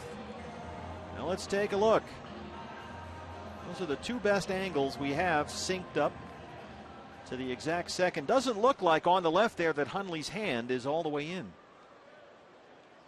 It makes you wonder what Nick Hundley was thinking about over there. He wasn't running on the play, just had a routine lead off first base. He just got caught by surprise on the pickoff attempt. And now it's a 2-2 count on Brandon Barnes. Nobody on 2 outs. That's a look at our updated replay review standings, brought to you by Mix One. 1:57 the time on the review. Pretty good job there, considering they had to sync up 2 cameras to get that done. Alan Campbell, boy, he is proving to be a huge asset in that Diamondback clubhouse. AC is always right on it. So the inning gets a whole lot easier here for David Hernandez. He's a strike away.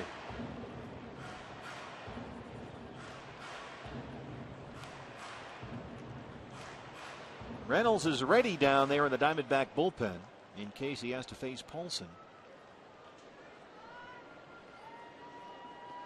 Paulson on deck. He would hit for the pitcher. That is rolled to third. Jake Lamb, long throw. Barnes can run really well, but he is out at first. And that sends us to the 9th. It's 4-1 Diamondbacks.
Sports One, complete highlights and an analysis of everything that happened in the major leagues today, plus the latest from the NFL training camps and the wide world of sports. Fox Sports Live tonight on Fox Sports 1, streaming live on Fox Sports Go. 9th inning here at Coors Field. Diamondbacks lead the Rockies 4-1. Brad Ziegler starting to get it cranked up out there. We'll see Chris Owings, Nick Ahmed, and Ender Inciarte 8-9-1 in the D-backs 9th.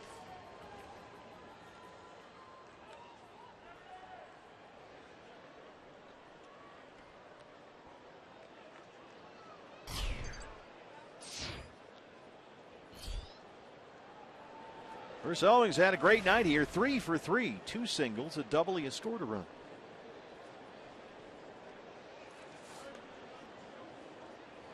His 7th 3-hit game this year. He's got 1 career 4-hit game. That was May of last year against the Padres. He was 4 for 4. That's ball 1.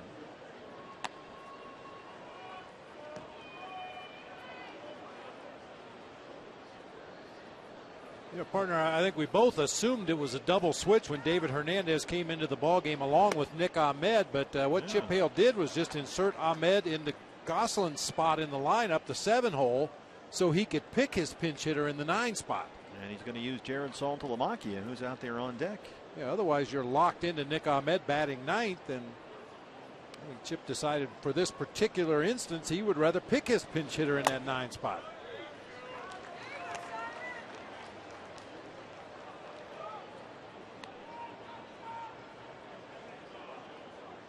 So Salty will hit after Owings. It's 1-2.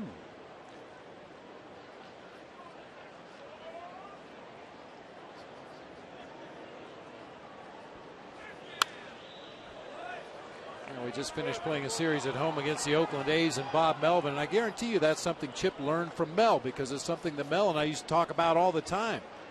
When you want to make that defensive shift to bring your best defensive players on the field when you have a lead late in the ball game, you don't always have to double switch, because you might want to pick a different hitter in that pitcher spot.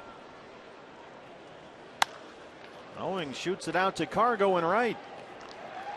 One away. They retire Chris Owings for the first time tonight. Well, it worked out pretty well for Chip. You've got Salty up here, and he's more likely to take you deep and add on a tack-on run here in the 9th. So Saltalamacchia will hit for Hernandez against Simon Castro, back out there for his second inning of work. Salty 197 on the year and 4 homers.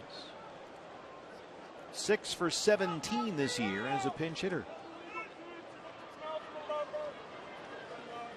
I think he went to his mouth while he was standing on the rubber. Chris Siegel jumped out there from behind home plate, and they will have to get rid of the baseball. The baseball's been thrown out. Now he steps off the rubber and goes to his mouth right there. He's on the rubber, and there he goes. Yep, that's a no-no. You can do it on the dirt. Anywhere on the mound, you're allowed to do that other than standing on the rubber. So it's an automatic ball. It's a 1-0 count to Salty. Now it's 2-0. Jared Saltalamacchia loves to hit in this ballpark. 197 on the year with 4 homers, but 10 for 23 career at Coors.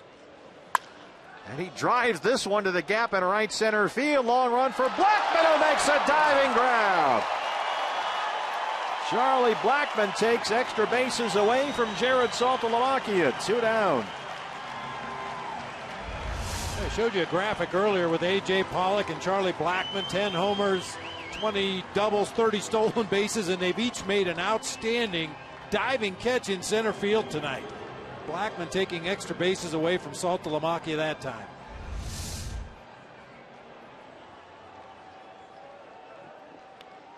Two outs for Ender Inciarte, 1 for 4. An RBI single in the 3rd.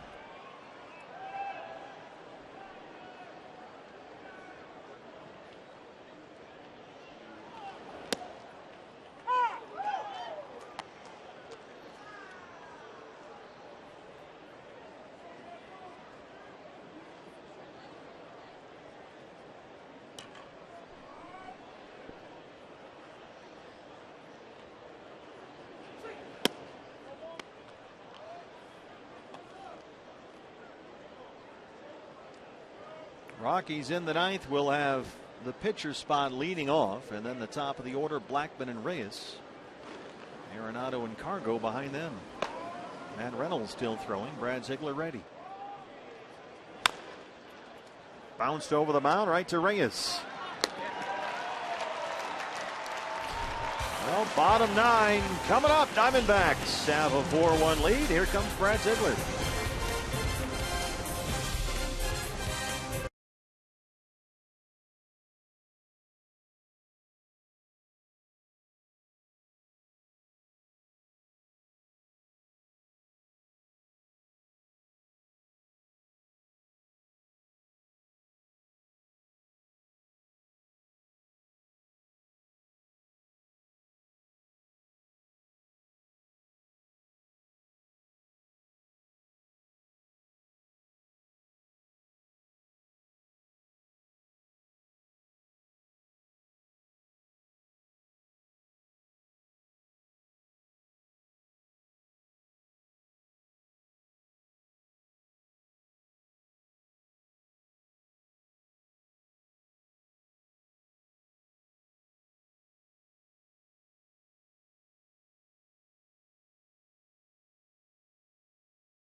Bouncing back after a tough outing last time out. Really good tonight.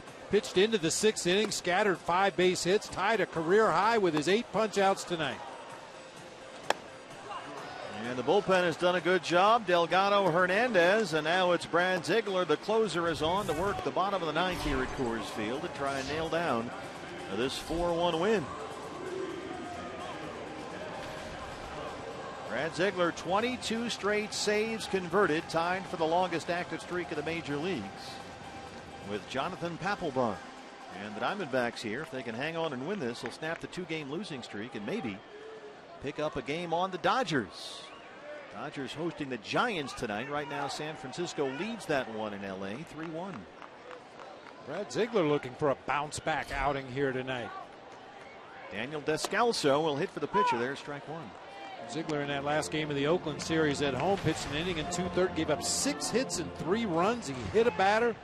Just very uncharacteristic. A lot of the base hits were ground balls that found holes, but just didn't seem to have his normal good command.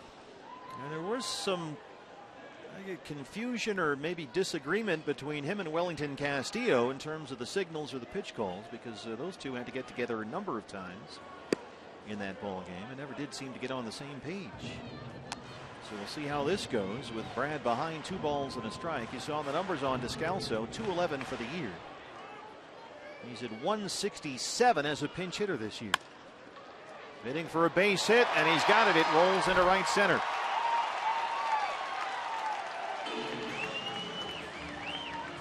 And that'll bring up Charlie Blackmon, who's a home run shy of the cycle here tonight. Well, another ground ball that finds a hole. 3-hopper to that right side of the field. Looked like Chris Owings lost his footing as he went to make his dive. He stood up and looked back at the ground where he slipped right there. I think he thought he could get to that ball, but lost his footing right at the very end of the play. Well, Blackmon singled in the first, tripled and scored in the third, walked in the 5th, doubled his last time up.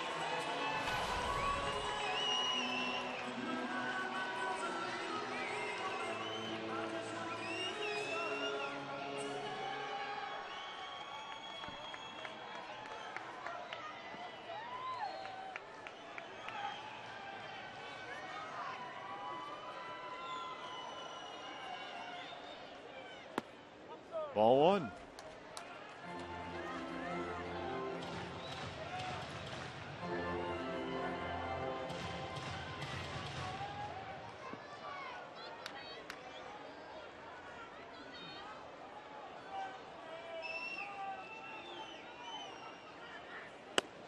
In there for a strike.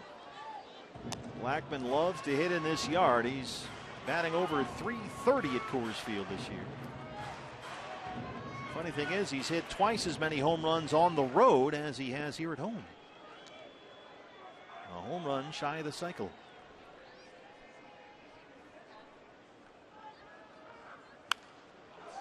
In the seats, 1 and 2.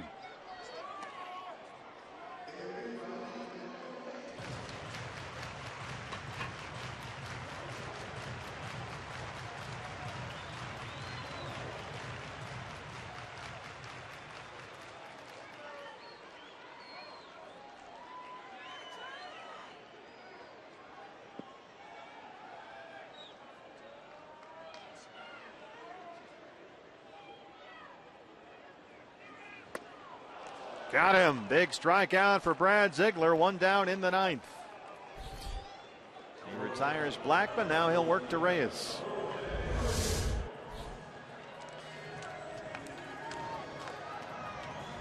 Blackmon, after that big swing and a miss there, fell across into the right-handed batter's box and briefly grabbed his lower back before heading back to that first base dugout.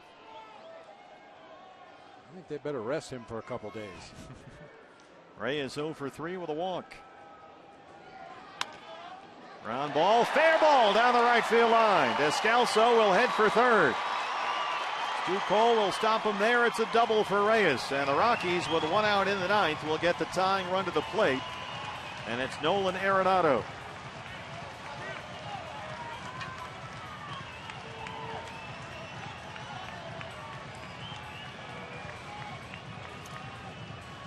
Well, the Rockies tonight are 0 for 15 with runners in scoring position. 0 for 15, only the third time in Rockies history.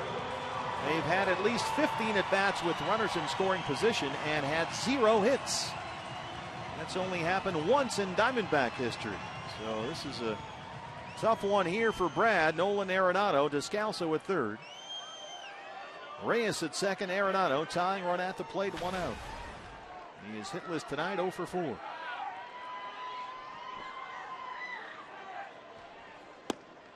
Second in the National League in RBIs, behind only Goldie.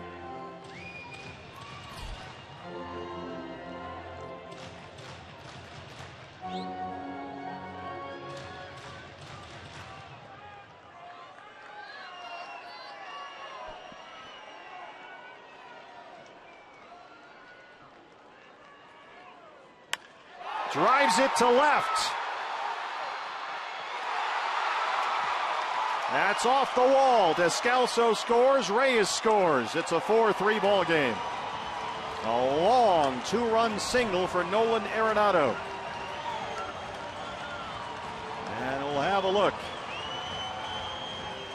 Third base umpire Mike Everett, the crew chief, ran out there, gave us the safe signal, which means it's in play. So as of now, it's a long 2-run single, but they'll take a peek.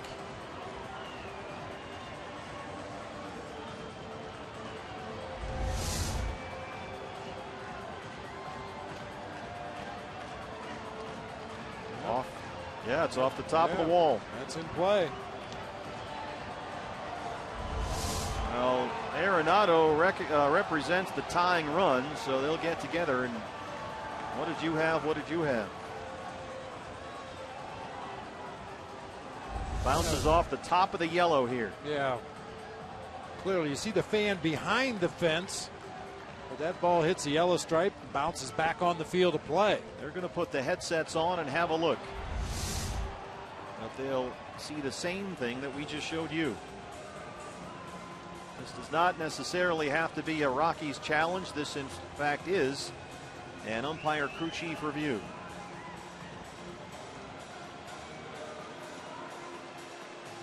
And that was quick.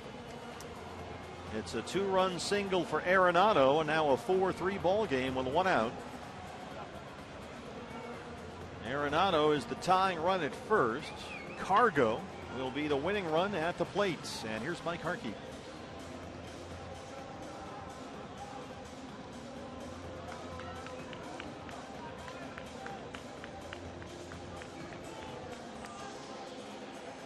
Number 1 and number 2 in the National League at RBIs right there.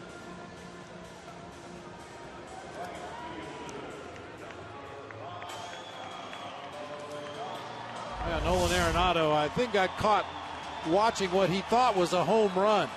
Flat slider right in the middle of the plate.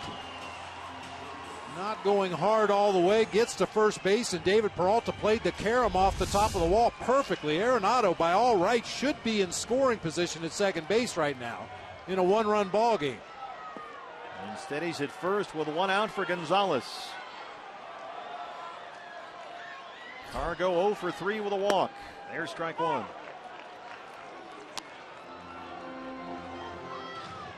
31 home runs, tied with Bryce Harper for the National League lead. Arenado just missed his 31st a moment ago. Diamondbacks have the shift on here. He shoots it the other way out to Peralta. 2 down.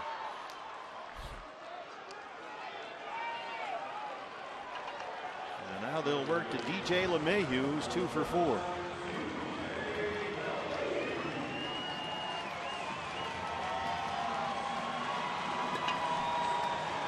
Told you earlier, Walt Weiss loves seeing LeMahieu walk to the plate because you know it's going to be a competitive at bat. .310 on the year, top 10 in the league in hitting.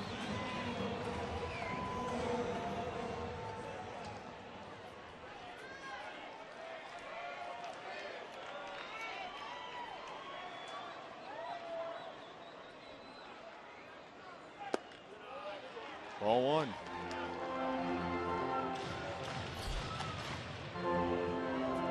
say that was a pretty impressive call by Mike Everett, the third base umpire, to see that home run or near home run that Arenado hit. It's a tough call when you're standing out there by the third base bag to make that call in deep left field. He got it right. Over the head of Eric Young at first, 1-1.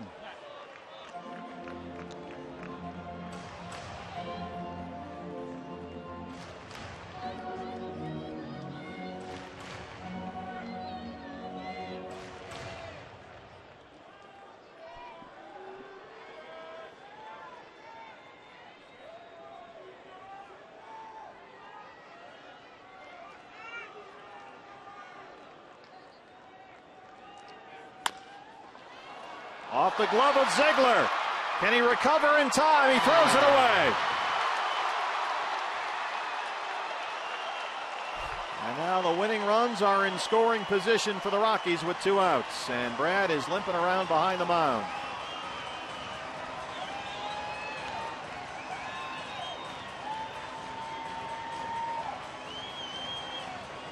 Ryan DePanfilo, the assistant trainer, comes out. He'll have a look.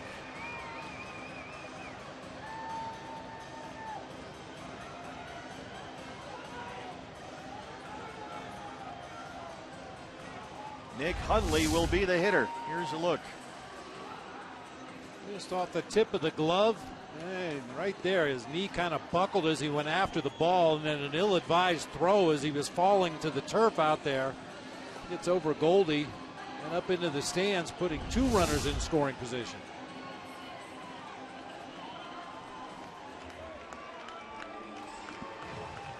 Still waiting on a scoring decision there. That's a single and an error on Ziegler, allowing LeMahieu to get to second. So a single E1 as the tying run at third and the winning run at second with 2 outs. And Nick Hundley will face Ziegler.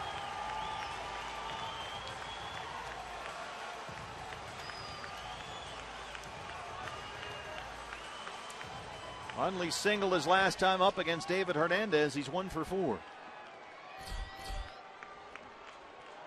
It has to be a thought to walk Nick Hundley to make it a force play at any base with 2 outs in the inning and go after Matt McBride in the on-deck circle. Hundley 3 for 11 lifetime against Brad Ziegler. McBride 0 for 3. McBride, another right-hand hitter. They'll work to Hundley.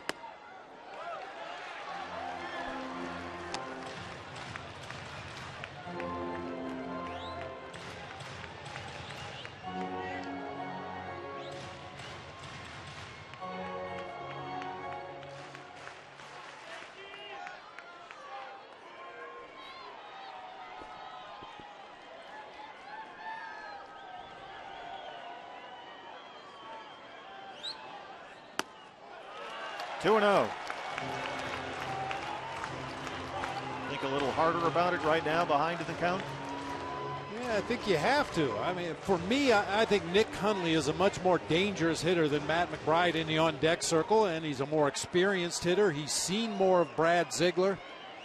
Plus, I like the idea of setting up a potential force play at any base. If you get that tough ball hit in the hole between third and short or up the middle of the field, force play at any base.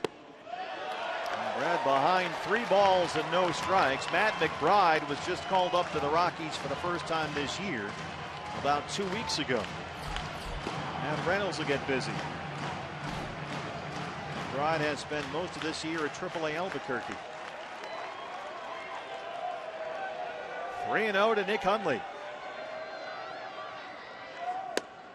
In there for a strike.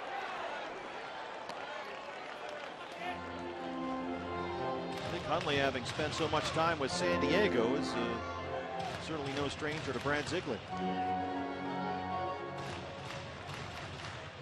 Doesn't really make it any easier to hit him, but you've seen it, and you've seen the movement on his pitches. You've seen the release point.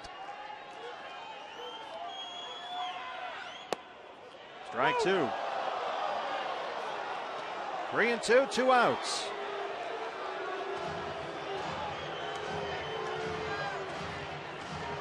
Arenado, the tying run at third. LeMahieu, the winning run at second.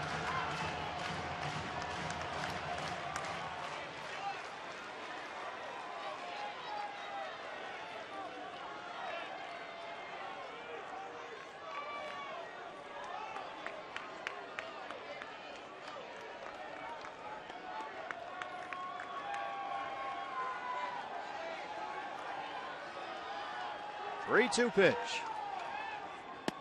Ball 4. The bases are loaded.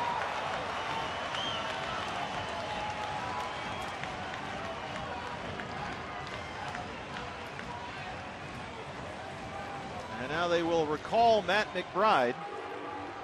And they're going to go to the left-hand hitting Ben Paulson. We saw a moment ago Chip Hale had his lefty, Matt Reynolds, up in the Diamondback bullpen. Goldie will go out to the mound along with Castillo to slow things down. Paulson is announced as the hitter.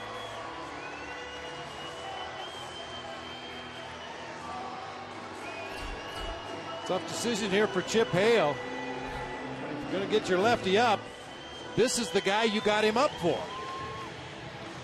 But do you want to take your closer out of the ball game? And Chip's going to stick with his initial plan. I got Reynolds up to face Paulson if we got into a jam. And he's going to go to his lefty. Well, Matt Reynolds comes into a real mess here. 1-run lead, 2 outs, bottom 9, bases full. Back after this.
Here in the third, A.J. Pollock, a 2-run homer, is 14th of the year.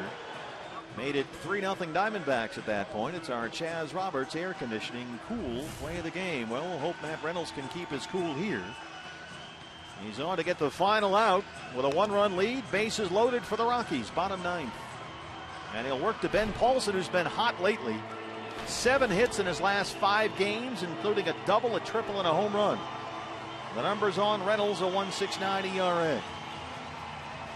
Nolan Arenado is the tying run at third. DJ LeMahieu is the winning run at second. Nick Hundley aboard at first.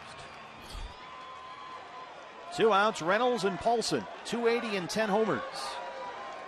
All 10 have come against right-handed pitching this year, hitting nearly 290 against righties, only 200 against lefties.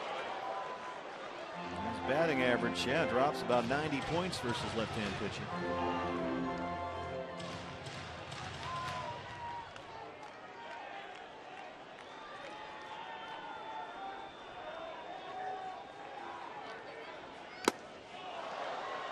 Reynolds jumps ahead, 0-2.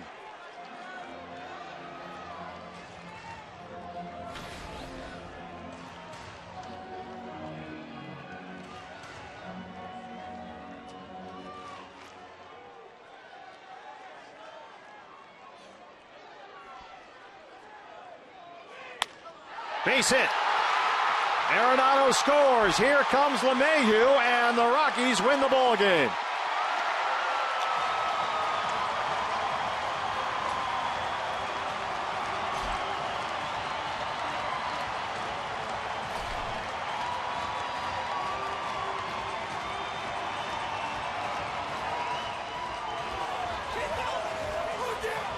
Then Paulson, the 2-run walk-off single.